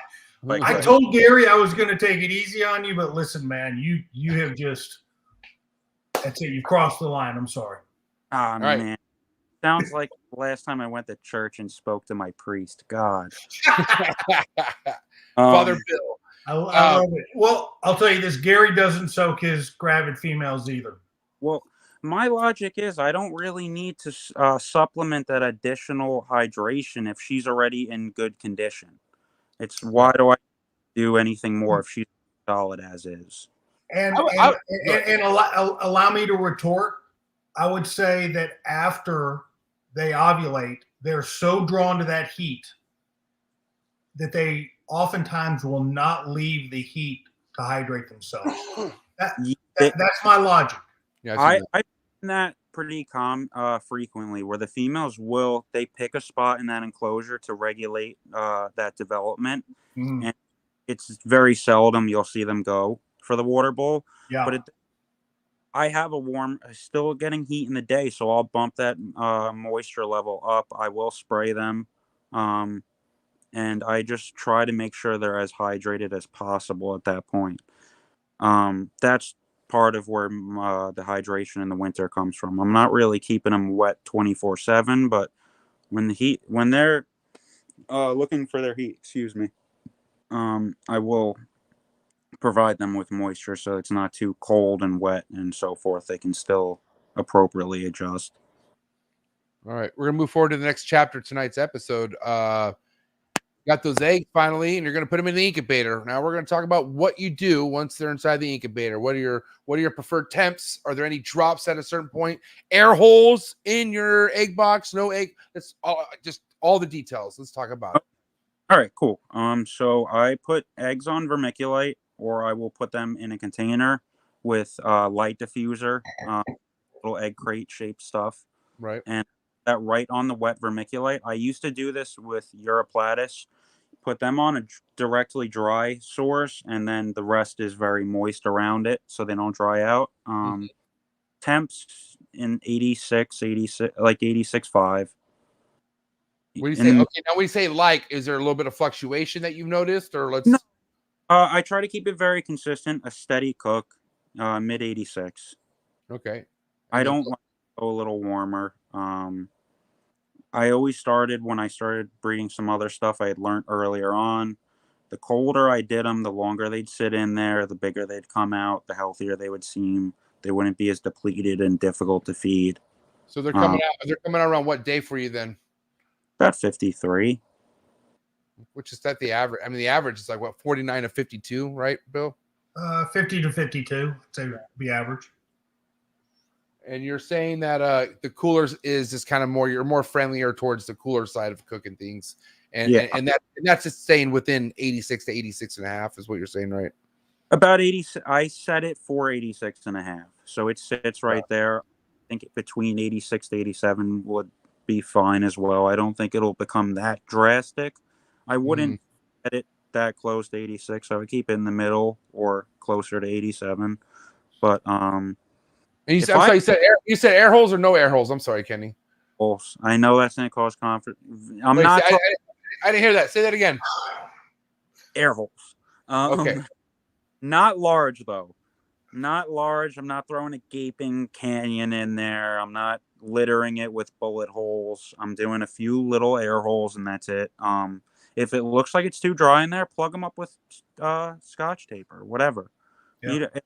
I think it really comes down to just making sure you don't have too stagnant. It's like not too moist in there, because when you have a soup sitting in there, no eggs I've had really flourished in that. Anything from a children's to a chondro egg crashed when they became too wet.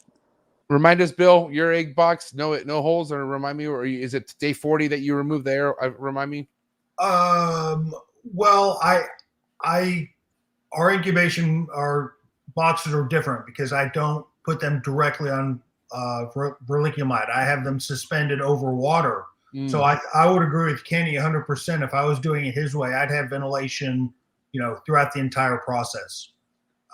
But my process just over water is I have small air holes, but they're taped up for about half of the process, and then the air holes are untaped for the second half, just roughly. I think it becomes. I think that's great because the most drastic point in that incubation is when they start generating heat themselves. Yeah. That's when you'll have a problem with stagnant air. Yep. You're building more heat and more moisture. So if you like that, you're definitely going to want to unplug some holes. I did that in the past with my first successful clutch, and it worked out fine. I kept everything plugged up until they started generating more condensation, and then I would unplug it. Yep. And are you? Oh, good. What were you going to say? Kenny, you're back in the circle. You're back in the circle of trust, my friend. Something. The next one might get me out. So. Oh, here we go. Oh no.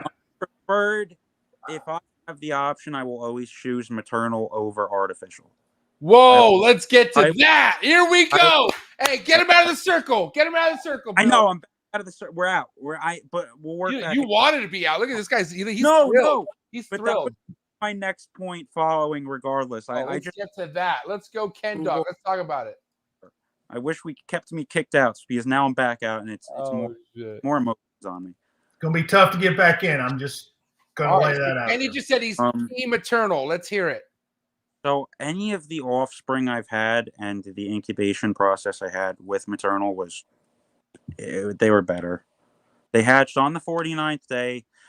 Here's the problem. I haven't hatched out 1,000 chondros. I'm not going to say I know everything. It's 100% a fact.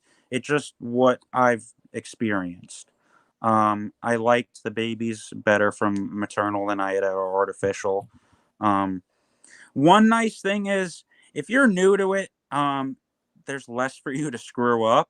I agree 100% there. My logic is I just want those babies to be as perfect as possible. I have females that they're 49th day, they're starting to hatch. She sits on them. She recoups no problem from just the same care the other females get. Eddie, how many females have ditched them? I've had quite a few. I'd say I have in the past, I've had 4. I've never had a female ditch them after I left her on them. I've had females, though, that never coiled eggs when they laid. That's what I'm referring to. So they laid them like that from the get-go. Yeah, the loose coils are all over you can't recall one female who, within a month or so on them, ditched them. She always once she coils on them, it's a wrap, is what you're saying. If she's coiled properly on them, by that I mean tightly. Yeah, I could send you a picture. I have a perfect female. She shuts it's like a lid on a cat. She coils them up and she has the head right over the top hole. Yeah. Yeah. But at that point, I'm providing an ambient enclosure temp. I only do 84, maybe 85 under the hotspot because when the heat panels kick on, you can't really avoid the spot below that heat panel from getting hotter naturally. I'll provide an ambient temp, and I wet the wee pad appropriately. Make sure the humidity is high. I have condensation on the front of the enclosure's door. I don't do sliding glass doors. I like hinged, just so you don't really allow, for people like us where we're combating humidity at certain times of the year, it allows for less fluctuation. I like just hinge doors. So I have But Kenny, it's really, really hard to pip those eggs when the mom's laying on top of them. Really hard to get in there because she doesn't like that, man. You know, you got to move around. And you don't want to cut her with scissors. You know what I mean?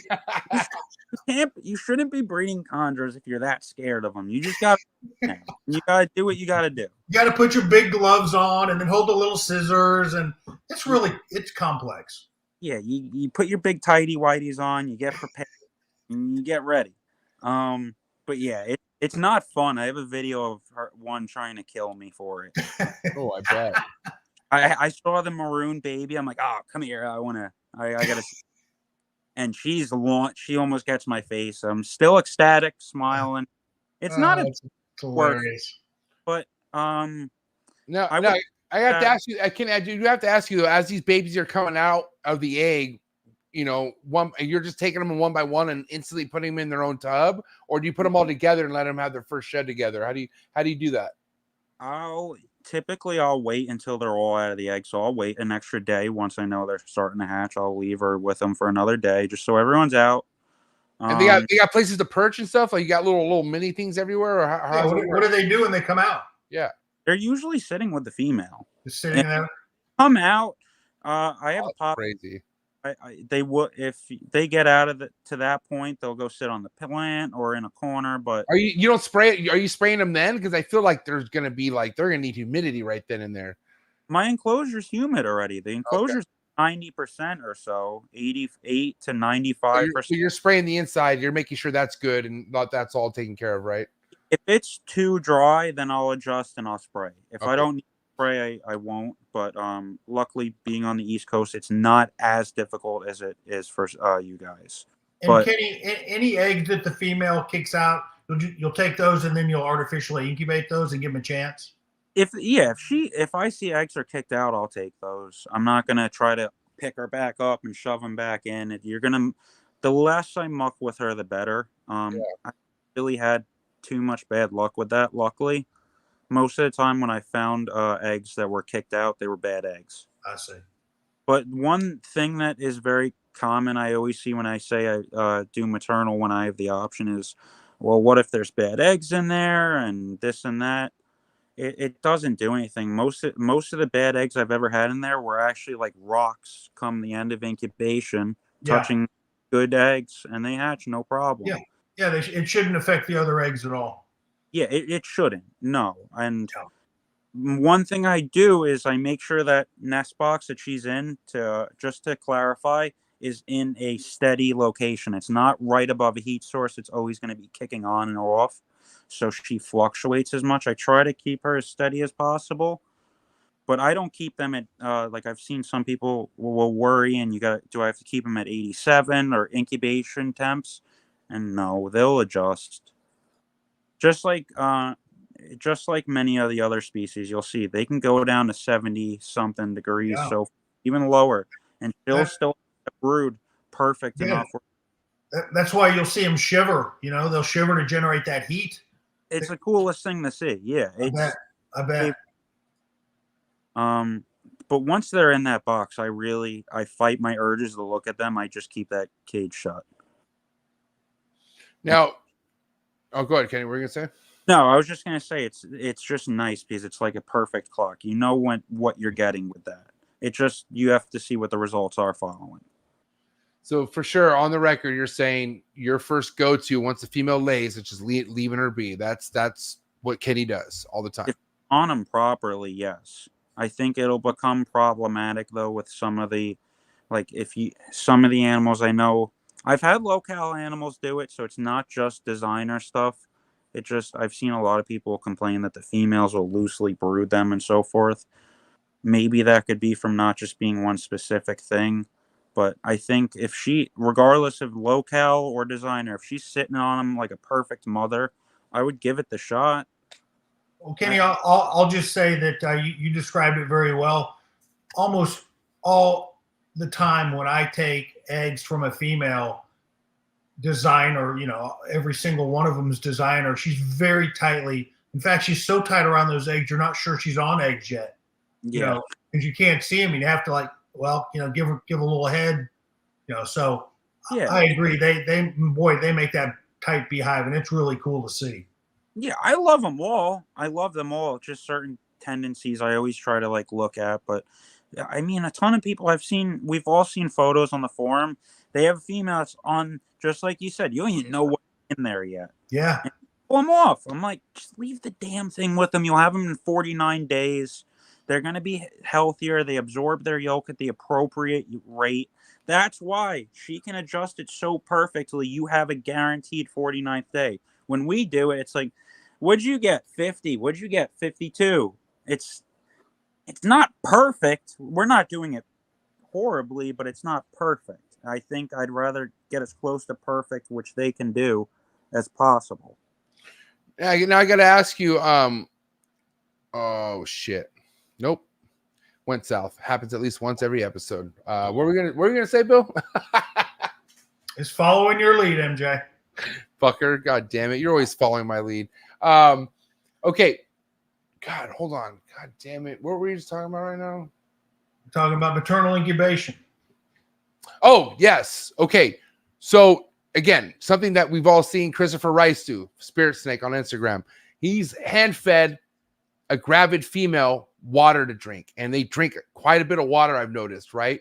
Now, once you have these females wrapped around the eggs, are you checking to see if they're thirsty at all? Are you providing, or you just let them, is there water there? And if they want to drink, they can drink, and you just let them be? Or what's your take on that? I don't leave water in there. Everything is shut. Like I said before, if she's appropriately set up, she shouldn't need additional things. In the wild, we're not going to be able to give them water. They're not having anything come give supplemental hydration. They're at a appropriate enough level to do the deed. So I don't go in there and provide water or anything. I don't touch them. I keep that box shut. I don't see her from once I confirm that she's on eggs in there until I don't check until the 49th day on the card. Kenny, this brings up a question that came to mind to me. So if you do that and everything goes great and you get her back, is there a chance that you'll try to breed her again the following season, or you will? Yes. So she can take that hit, no food, no water, and then go ahead and reproduce. I've had them do it. Yeah, no problem. Wow. That's one of the reasons that I cite for artificial incubation is that you can get that mom off. I typically give them a bath, hydrate them, let them rest for a week, and then the vast majority of them are eating a week after they lay. Well, yeah, right after. I mean, I've had females that when I have to pull the eggs, I'll give them a meal afterwards just to provide supplemental nutrition and just get some extra calories in them. But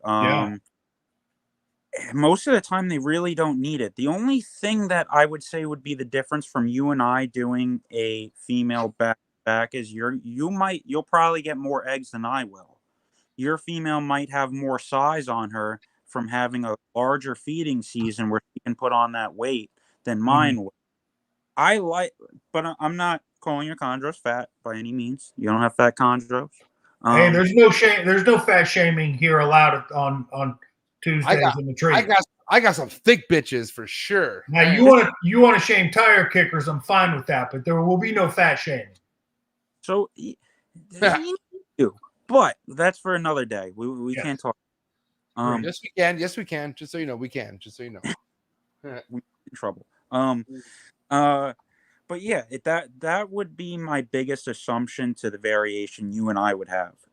Say if you get 18 eggs from, we both have sarongs and we're both doing pulkers. Maybe you get 18 to 22 eggs and I get 16 or 14. I think that would be the biggest difference between the two of us. But as long as you're providing them with ample food throughout your feeding season, and them seasonally, they can without a problem. The artificial females that you're going to have to do artificial with, they just make it a little easier because you have a head start. I often wonder if in the wild, if they reproduce back-to-back seasons or not. I have no idea. I think if they get plowed, yeah. I mean, it depends if they come across the male. I would think if the opportunity's there, you would think, yeah, right. I think it's going to go off of how much food they experienced in their season. So just the best example is you look at an owl's nest or a falcon's nest. If she has a ton of food that season, she's going to have more eggs than less. If she had barely any, she'll have less to none. So I think if that female didn't acquire the appropriate amount of nutrition in that season, she's not going to have babies. Or if she does, it's very few. Yeah. I think that female had a great year and she nailed as many rodents and lizards as she wanted. I think she'll produce a lot more eggs. Well, that's the one good thing about Bill Stiegel's room is they have a great year every year. Yeah. And that's one of his credos when you walk in. Bill, what happened to the pessimism? I said they have a great year. Not that I have a great year. And Kenny, that was 3 glasses of wine to go, buddy. Come on now. He's feeling good. 2.5, MJ. So I'm not counting. Come on. But okay. Again, what were we just talking about again? I'm sorry, my mind just went blank. Feeding females. Okay, yeah. So check it out, Bill. I'm gonna be real with you right now, Bill. This is the first time me going public about this, and I'm not saying I'm fully, and I know Bill's gonna be like, dude, MJ, no, you're not switching anything. I'm not saying I'm switching anything, but my mind has put a lot of thought into this. Okay. And lay it on me. Okay, the Nick Mutton episode, right, where Nick Mutton was going in pretty ham about how big these chondros are in the wild, and then it was shocking me. I'm like, what, really? And I'm thinking, well, maybe he has a point. Maybe they're not that small, but let's think about the average size of a chondro in the wild. Dude, they're skinny, bro. They're not big because I just know the opportunities of food is not as frequent as they are how we keep it frequent. You know what I'm saying? It's like they all live a luxurious, like, kingdom fucking royalty life when it comes to food in our care. They do. I'm not trying to recreate the wild. That's not my goal. Right. So that I think we'll have a meeting point in all of our views. We aren't keeping in the wild. So I don't think it has to be that pinpoint level where if she's thin and struggling every year, she needs a thin and struggle every year, or just have the minimum. I think you can go a little more, but I like to try to keep it as natural. Any of the wild caught chondros I've received, they were never large. The only large ones I've seen are from Cape York, and we'll never have our hands on them, so it's irrelevant. I hate when we always reference. Those are big fucking chondros right there. Listen, you also have to remember in the wild, every one of them is riddled with parasites. Oof, and those parasites keep them thin. That's what parasites do. A lot of those parasites aren't problematic until they're stressing the immune system. So, like, coming into our care and getting shipped in crap conditions or whatever, even standard conditions, it's going to be a lot on, especially a mature animal. It's going to cause it to be a huge problem in their system. Their immune system's depleted. Now they have a chance to cause a lot of problems. I think in the wild, you got to figure they've never been mucked with by us, so they're so adjusted to those conditions that they've adapted for it to not be problematic unless there's a unconventional additional variable, like in a box. This is my fault because I brought up wild stuff, but I just personally am like the worst person in the world to be discussing what chondros do in the wild. I mean, listen, get Daniel Natouche, get Ryan Young on here. I'm not sure how we wandered off into that. It was my fault. No, it's not a problem. No one has done a study out there long enough to actually give us information. Not on Indonesian population, not Sure. the Cape York. I consider just more so irrelevant because they're so distant, and it's a much different animal compared to what any of us are working with. So I don't think any of us know pinpoint how they act year in and year out. I just think we're trying to adjust. And the easiest thing is when you work with a number of other animals, like if you're accustomed to boas and you know a lot about their natural behavior, or a number of other humid tropical pythons, you can kind of take some of the information you already have and apply it. Yep. And a lot of us have done. We have enough knowledge about those areas and how majority of those species will act that we can apply it. But Well, I think, Kenny, I agree. I think looking at what they do in the wild is a great starting point.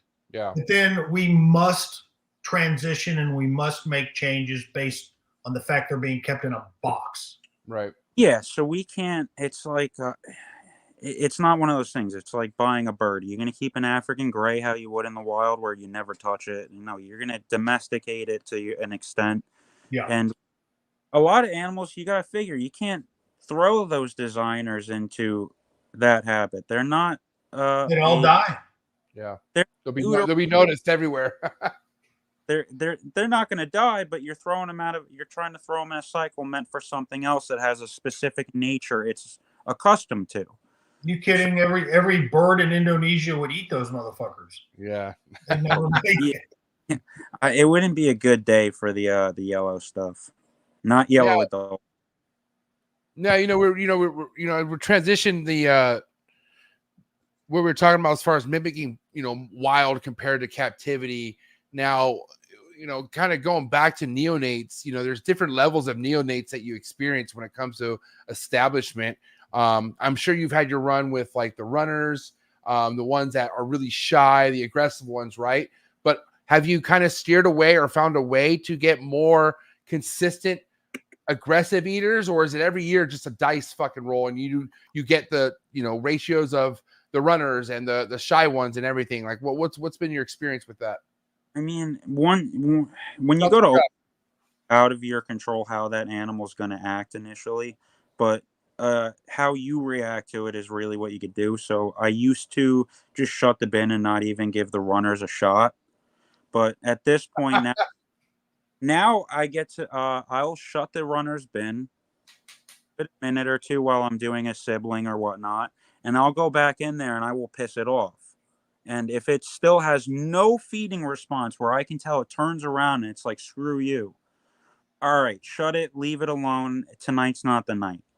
I've became a lot calmer in my approach, and the geckos make it a lot less stressful because in the back of my head, I know that I have that, but the shy ones are the ones that drive me the most up the wall. Yeah. I hate when they put their head in the coils and they won't poke it out. They'll turn into a little knot on the perch, and now that thing won't come out. And that's when you start beating it, right? Makes me want to beat the thing, but at that, if I still am doing like a little tremor approach, and I'm getting no reaction, nothing, I'm not going to start to beat on it because they're so delicate at that age. They haven't hardened off or anything. It's too easy to damage them. I'll try a different approach. If they start getting to that point, usually, all right, now it's time to go in really late at night. Depending how late you're up. For me, if I'm up at 2 a.m., I'll go in there, shut the light off, have an LED light in my mouth, cover half of it, and I'll do what I got to do for those crazy ones. But once I know if, all right, this one's a runner, I can usually act a little differently. I think with the runners, they're easier than the hiders. For me, that's not, I'm sure everyone has a different experience with that. The shy ones do suck. Usually the shy ones have caused me more problems than the runners. Usually the runners will end up turning around at some point and giving you a little resistance that you can work with. At least you have something to work with. If they grab it and you do just what Bill said, don't move. What about this, Kenny? Don't move. How many of these shy ones have you tossed a baby crested gecko to and it took? Like, what's the average of the shy ones eating with the live? I've never had a chondro refuse a crested. Wow. Wow. Dude. There's photos you can find. I'm sure there's a photo still. I remember Vin showed me it. It's like 10 perfect baby chondros, and they're all eating a baby leopard gecko, and they didn't want to eat pinkies. And guess what? They nailed those geckos, and it makes life easier. You don't got to sit there. And the problem is, I don't advocate for assist feeding because the majority of people are still new to snakes. Alexa, turn off all the lights. Some of us are lucky enough to have had experience with other species or just been around it long enough to see other people do it and just learn in general. For a lot of people, this is a very new approach. So it's easier to do damage to an animal that small that has not hardened off at all than not. So that's why I try not to advocate for it. It's not I know some people love cresteds, but I mean, it's the same as giving it a house gecko or a knoll. It's still a lizard, but just safer. So, but to answer your question, those animals, MJ, that are shy or they will always run and they're always, point is that I can't get them to eat.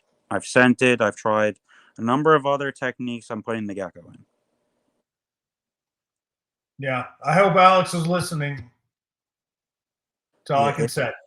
I need that backup. I need that backup for sure. That's a huge fucking crutch to have. You gotta. It makes I don't like force feeding, and then you got to go through the trial. I hate force feeding. That's the worst. That's the worst. I hate it. You gotta keep doing it, and now you're pissing the snake off, and it's all stressed out. And if you have a fancy one, like if that one that Bill posted, I had that in my room, that black one, and that thing won't eat. I don't want to. The less I gotta grab that thing and stress it out and neonate, the better. It's always the best ones that we hatch. For me, it was one this year was the biggest pain in my ass. Had to gecko. I didn't bat enough. Eat the damn gecko. Yeah. But I think it's a great tool to have in your toolbox, Kenny. I really do. Now, okay. Go ahead, Kenny. My transition for you guys, I know you asked me, MJ, prior about the transition. One thing I did is I dipped a pinky and Pangea. My thought process was, what smells like a crested gecko once they're on crested geckos? Pangea, their diet. That you open up a crested gecko enclosure, it smells like their damn food. So I took the dry powder, or a little moisture was in it. I dipped the pinky in it, like on the back, just enough to have the scent, and I approached it fast, like I had mentioned, and boom, took it. Now transition to pinkies. Nice. Off the Pangea? Off the powder? Yeah.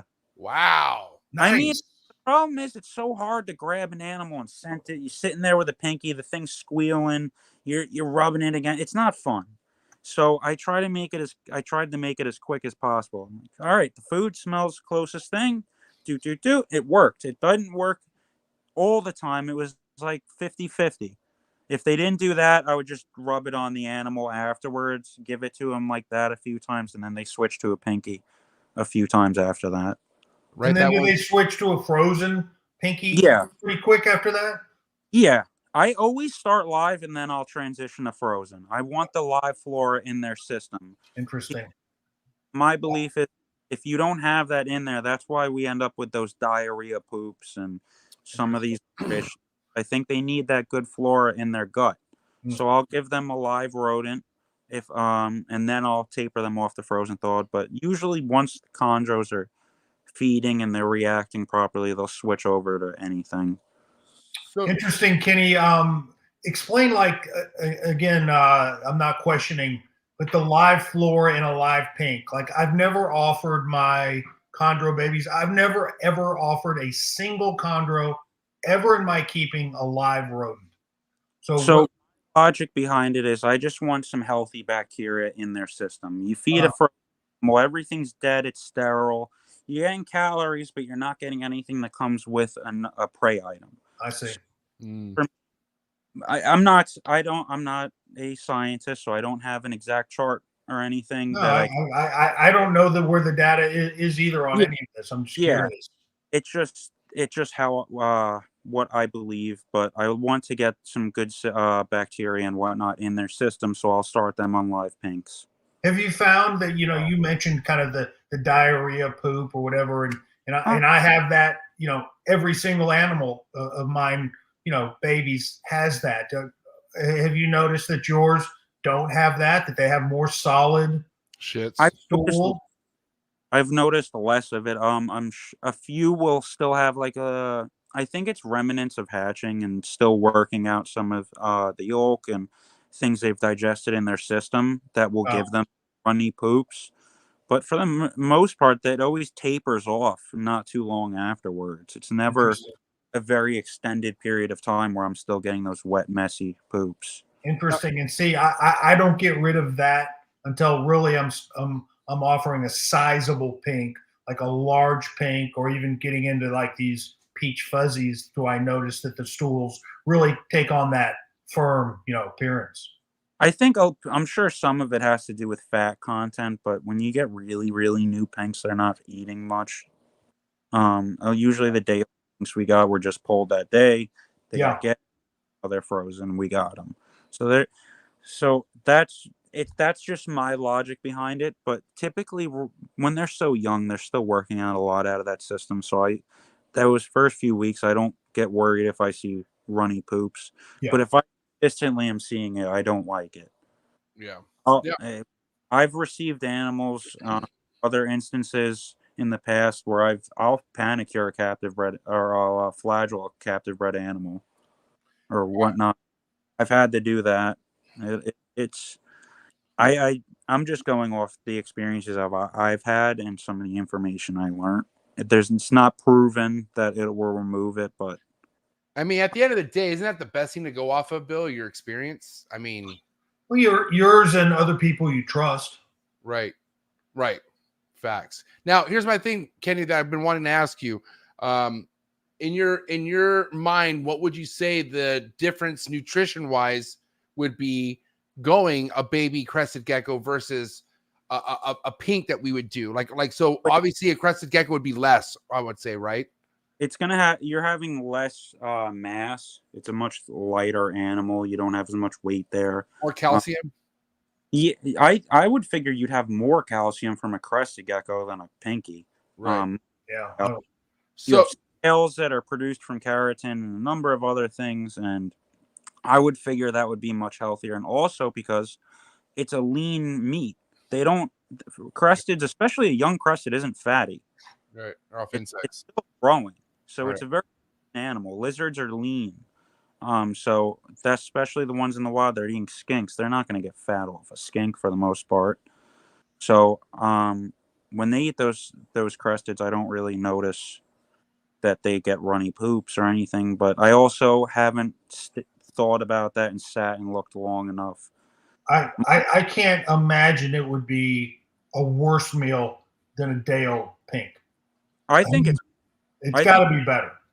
Realistically, if it was more socially accepted, I'd say, all right, everyone just go start them on cresteds. Because it's probably hey, can we on this podcast socially accept somebody who's late tonight? I think we can. It's Marshall. What? Made it.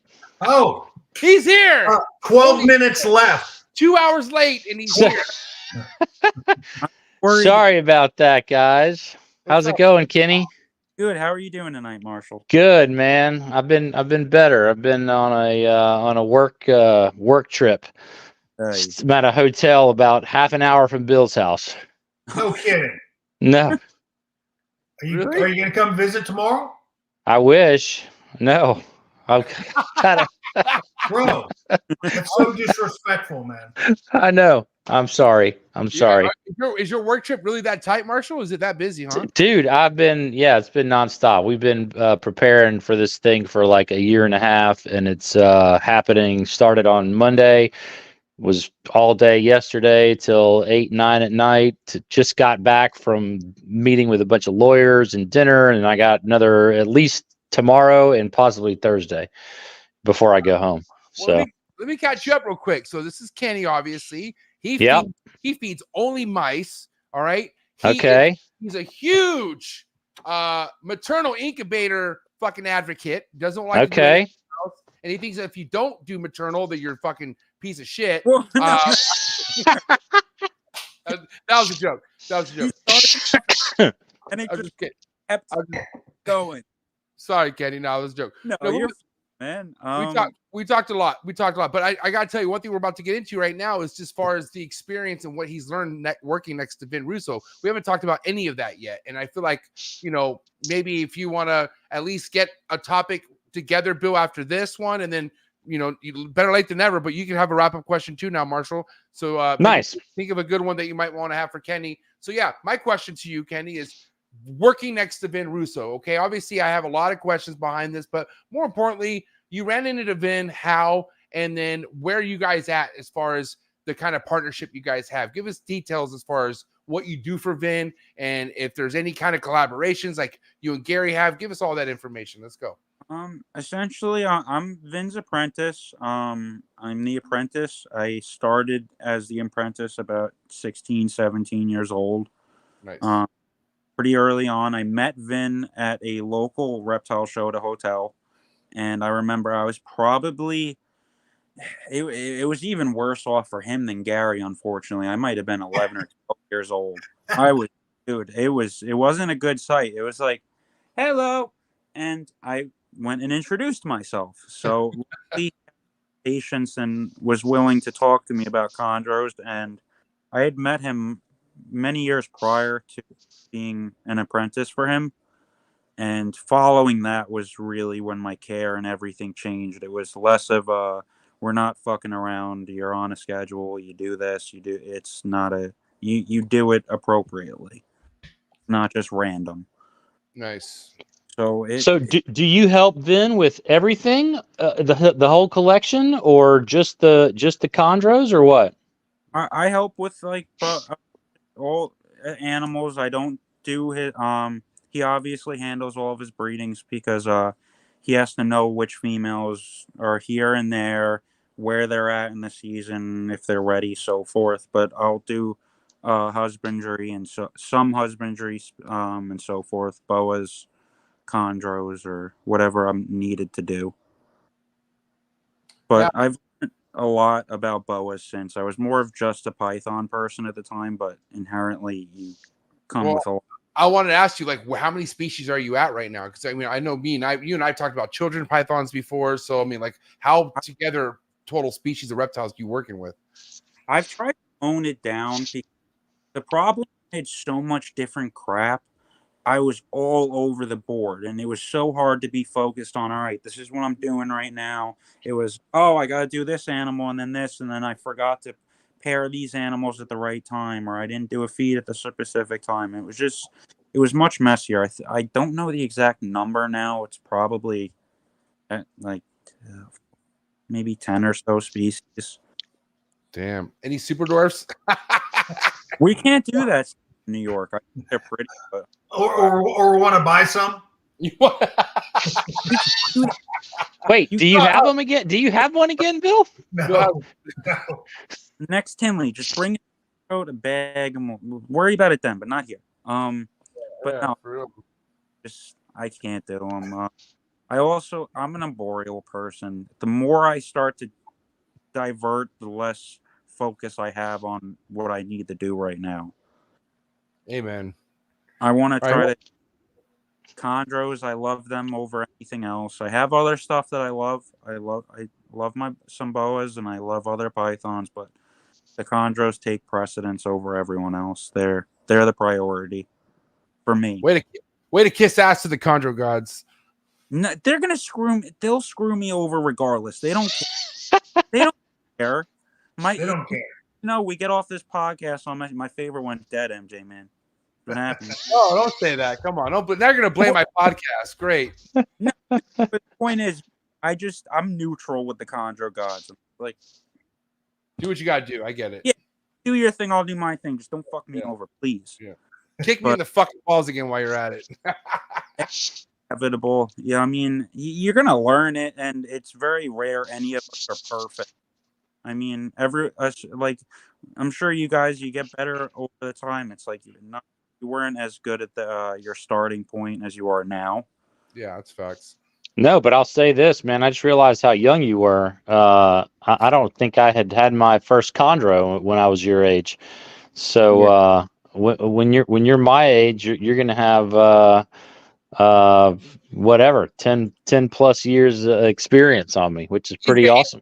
He's gonna be producing 40 maternal clutches a year. I guarantee it. Dude, I'll go above it. Nah, we're not going into that. I'm like, no. No. Hold on. You don't do that here, Kenny. You don't say, "Oh, I'm not going to give you guys that." No, you're going to give it to us. What did you mean by that? Dude, if I would be happy with 60 maternals. I don't give a shit. Whoa, all right. He's gonna take Socrates to the bank, man. Are you breathing right? I hope you're breathing. Kenny and Socrates. I hope you're breathing right, buddy. Because if not, you're fucked. That guy, he could. Wow. Hey, so you're going big or go home at some point in your career if you can, is what you're saying. Yeah. All right. So, Kenny, do you have a 9 to 5 job, or is this what you do? It's mainly this, but I do other work to supplement like whatever I need.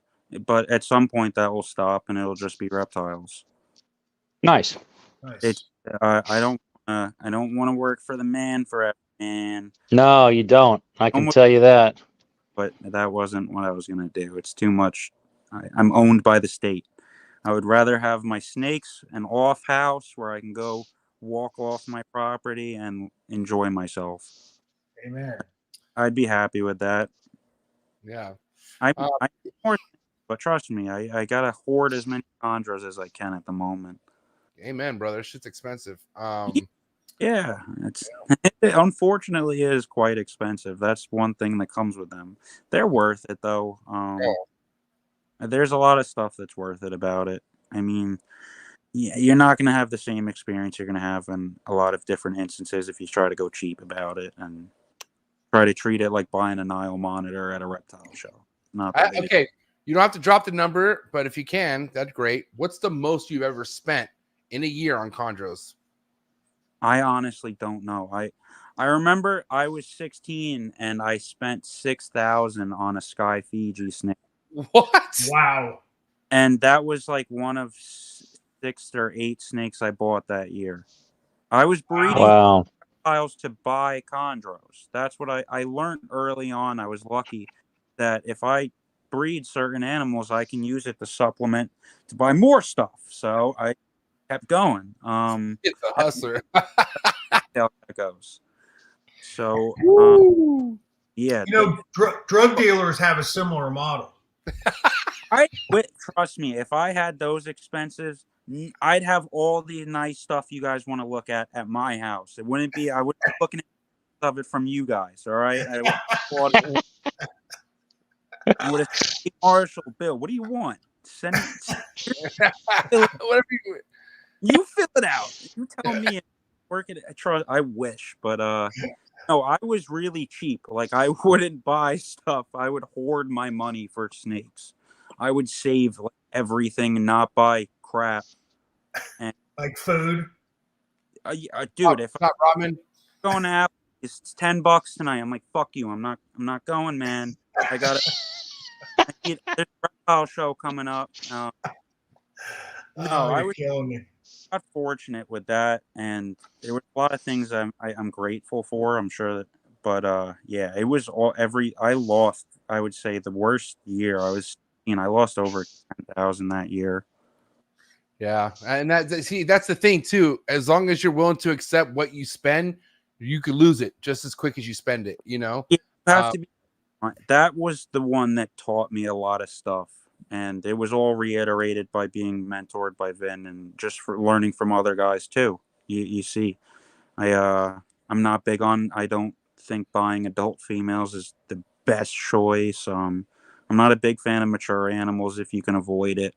I do buy imports though, so I acquire mature wild caught animals. But there's just a lot of problems and possible variables that come with it. If Vin wanted to sell you a female chondro, an adult, would you take one from Vin? Yeah, because our care is the same essentially. So and we're not transferring at a great distance. You try that transition as least stressful as possible.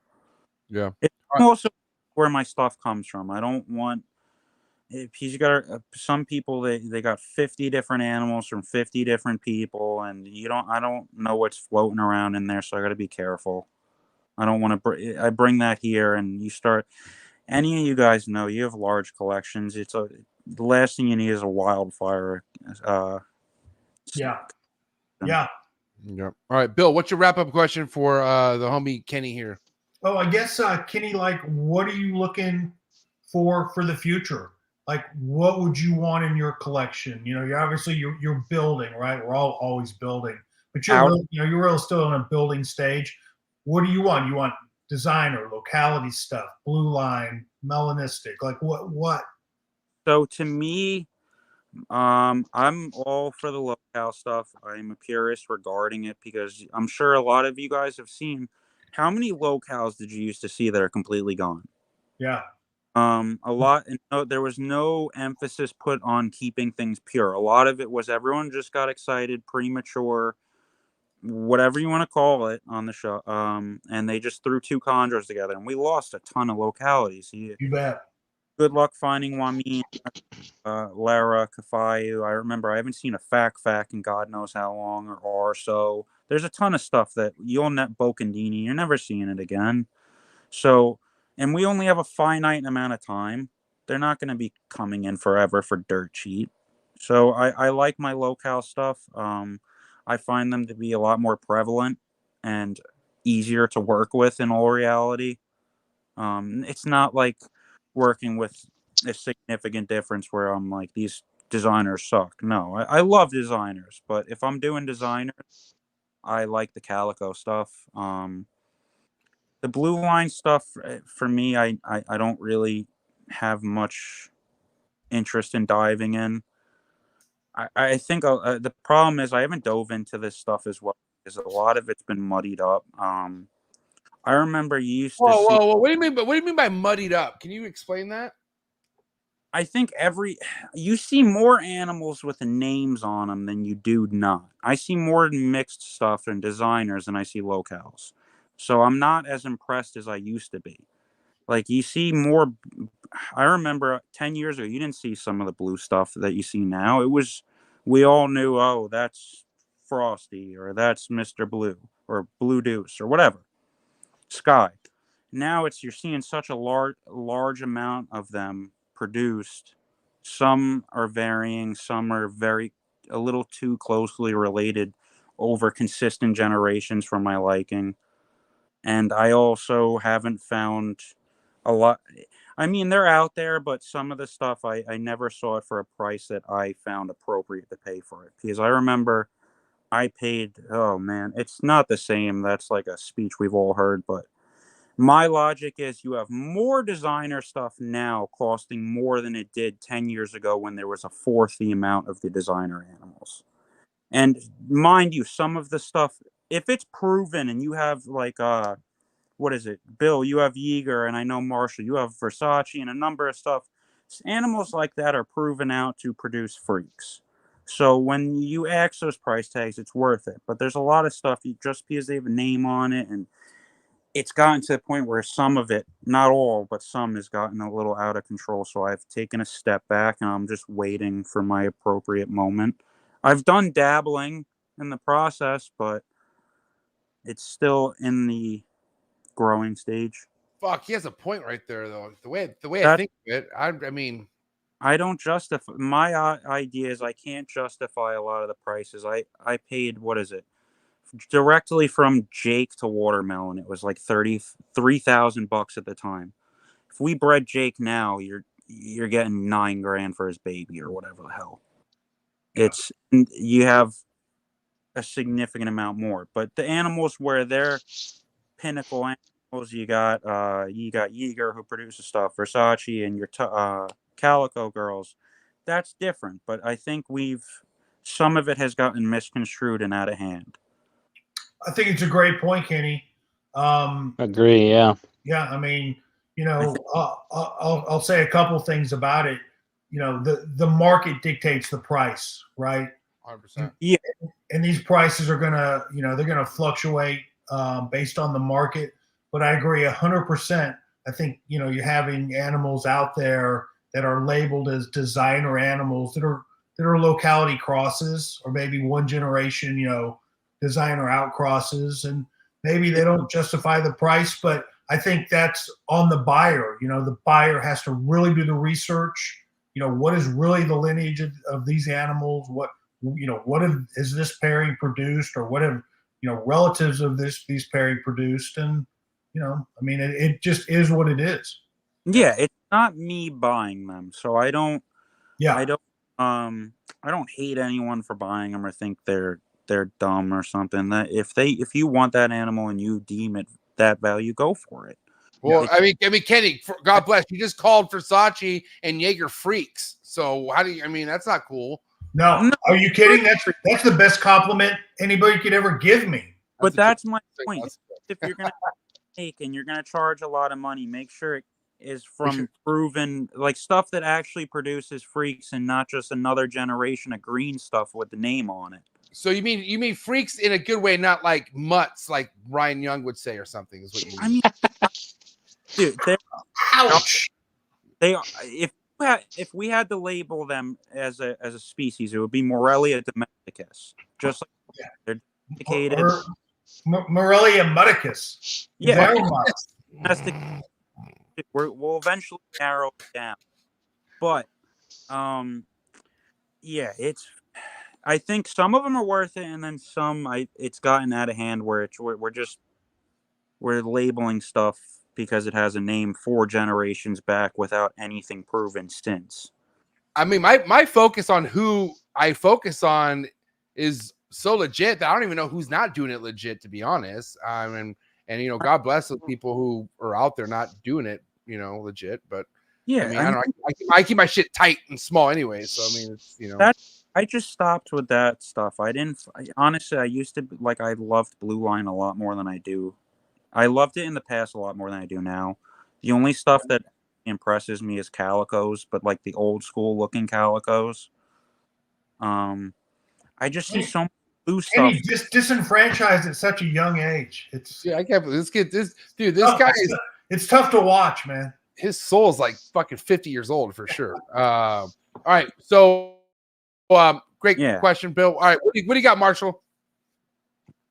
So first of all, I apologize for missing most of the episode because I was really looking forward to it. So just want to say that. But my wrap up question is, what is the one, if you could say one, the most important thing that you have picked up and learned from working for Vin or being Vin's apprentice, what have you taken away from that?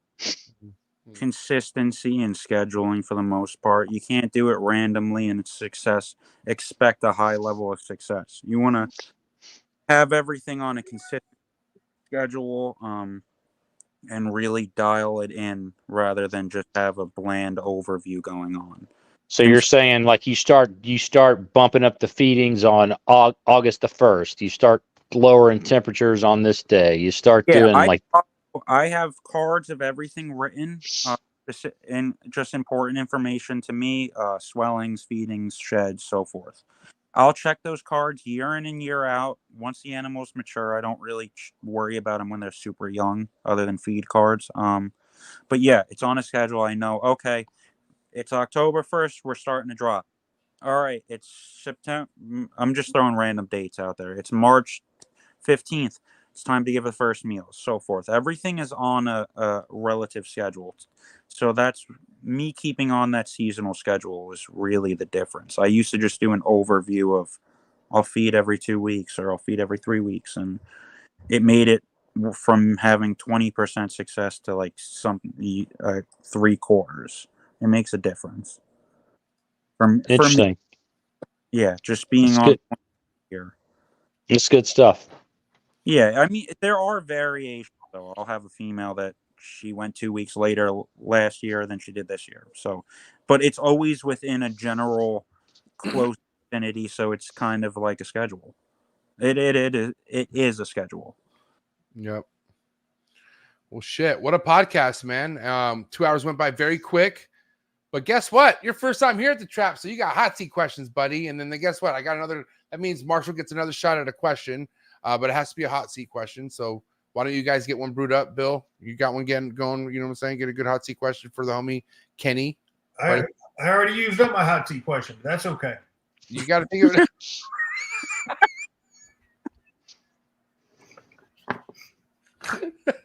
Continue, please.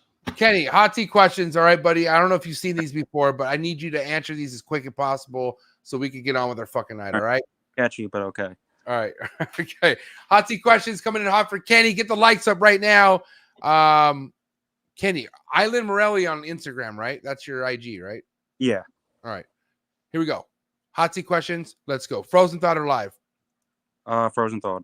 First thing you would offer a baby chondro? Live, thank you. Red chondro neo or yellow chondro neo? Depends on locality.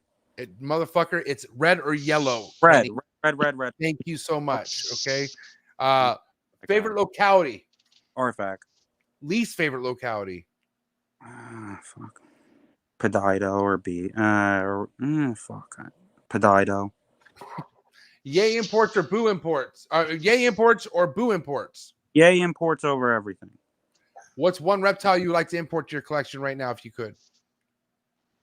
Moluccans. Wow. Epic. What about one reptile nobody should import? Leave it alone. Don't touch it. Retics. Yes. It's a, Amen, brother. Amen. That was the way he said it too is great. Yay sports or boo sports? yeah. Whoa. Favorite sport? Football. Favorite football team of all time? Jets. I'm unfortunately cursed, so but All right. At least you own it. Yeah. All right. So big flexor or no flexor? no flexor. Nothing good comes from that shit. Well, you kind of flex tonight. I'll tell you that much, just so you know. Favorite genre of music, Kenny? Rock. Favorite rock band of all time? Oh, you bastard. That was my question. No, it wasn't. Relax. Pink Floyd. I'm gonna go with Pink Floyd. Pink Floyd? Dude, all right.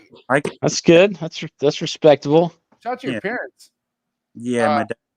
So I heard all that shit from a while. That's epic. All right, little word association. First thing to come to mind, milk. A cow. Cocoa. Puffs. Substrate. Wee wee pads.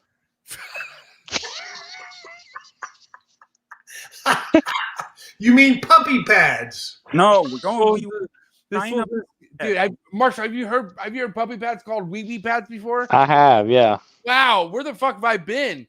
Dude, look on the box. If you order them from Amazon, they say wee wee pads. I get mine from Target. I don't. So I mean, I used to.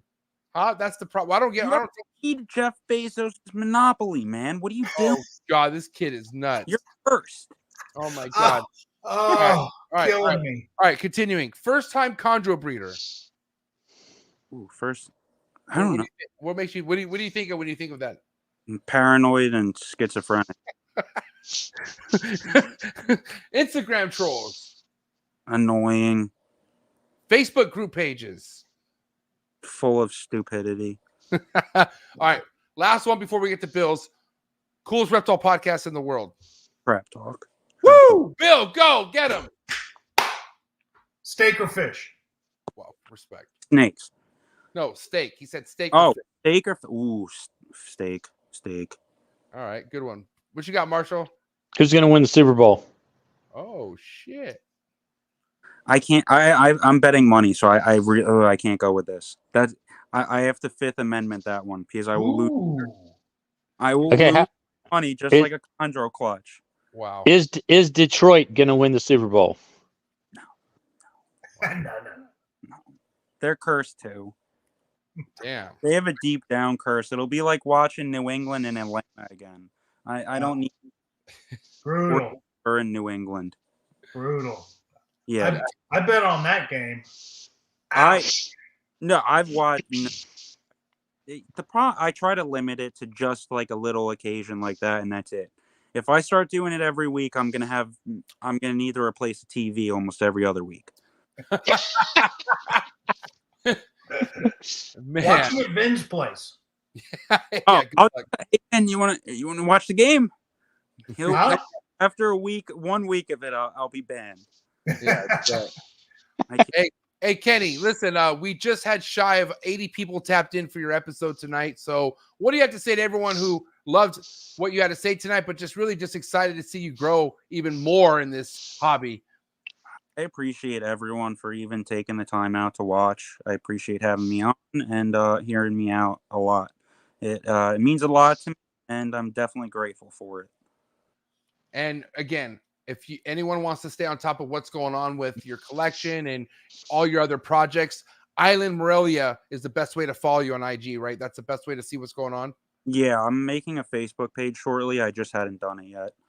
All right. Well, I'll put that link already to your IGs in the description below. So, guys, go give them a follow, please. And give it up for the homie Kenny, Island Morelia. It's a wrap, ladies and gentlemen. You're in the circle, Kenny. You're in the circle. Hey, keep killing it, bro. Honestly, I can't wait to see you next. And, yeah, we'll catch up soon. Take care, Kenny. Hopefully see you guys soon. Have a good night, guys. All right. Peace. See you, Kenny. Dude, that guy's cool as shit. Good dude. I mean, only in the reptile world can you talk to someone that age where, like, he could carry the conversation and have a good time talking about it. You know what I'm saying? It's like, he reminds me of a Stephen Cush, you know, that's like a Stephen Cush right there. Like, yeah, definitely. But man, Marshall, you fucking missed out, buddy. You definitely. I know. I'm disappointed, man. I really was hoping I was going to be able to make it. Last night, we finished up around, I don't know, right at 8 or a little 8:15. So I thought tonight would be a little better, but things kept getting pushed back, and you know, here we are. So at least you made it, though. Better late than never. Yeah, totally.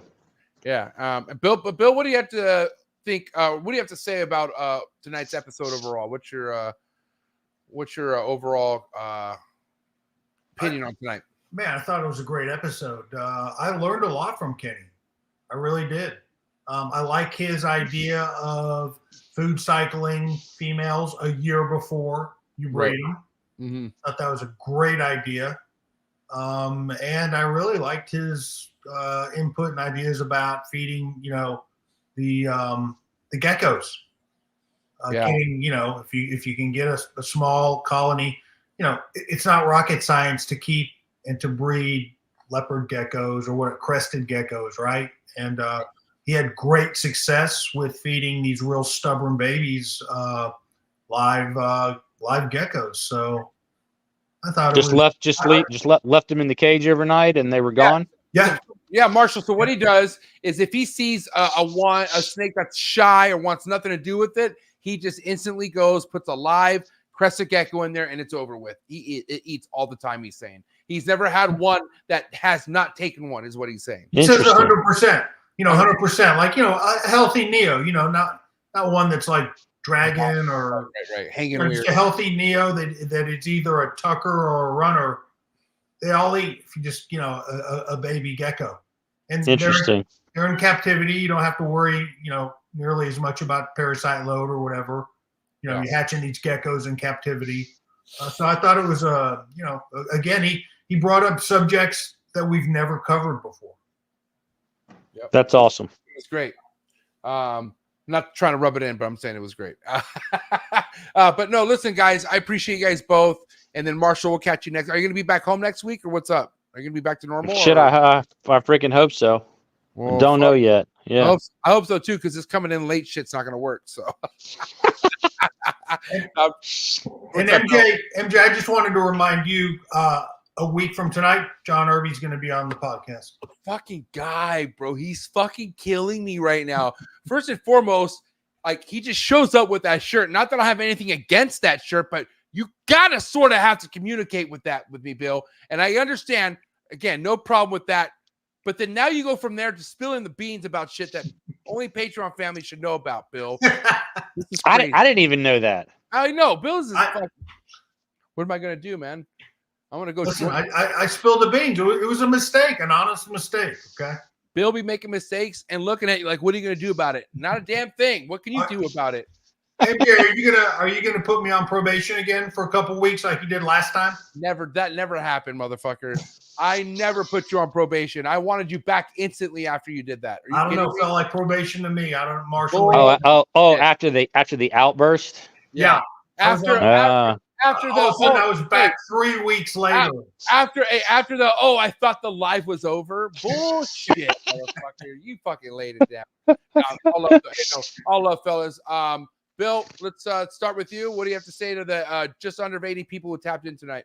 Man, I love it. I love being, as you know, I love being on the live chat. I love trying to reach out to every single person that's on the live chat and just like communicating with them. I'm just so appreciative, 100%. And then Marshall, I know a little late than ever. You're fucking Little late, better late than never. Try to be on time next week, and I think next week I'm going to try to have my laptop open. I'm going to get in the chats. Oh, all right. wow. All right. There we go. Now don't overdo it though. Bill's I'm just gonna stir shit up. Bill's worked his way to this point where I'll back off. Trust me. Oh no, Bill, you need to stay in there. I'll co-pilot and see how he does. Bill's in there at least 10 minutes before getting people wound up. So that's Bill's a huge part of the live chat, just so you know. But we would love to have you be a part of that, Marshall. But either way, like I said, I appreciate both of you guys for coming through another Tuesday night. Have a great night.